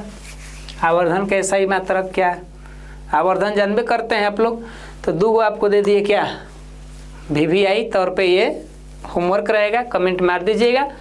तो हमें उम्मीद है कि आज की इस क्लास में ये जो हम लोग ऑब्जेक्टिव का क्लास किए हैं आपको काफ़ी अच्छा समझ में आया होगा। तो मिलते हैं आप सभी से अगले क्लास में, तब तक के लिए आप सभी लोग मस्त रहिए, स्वस्थ रहिए। जय हिंद, जय भारत।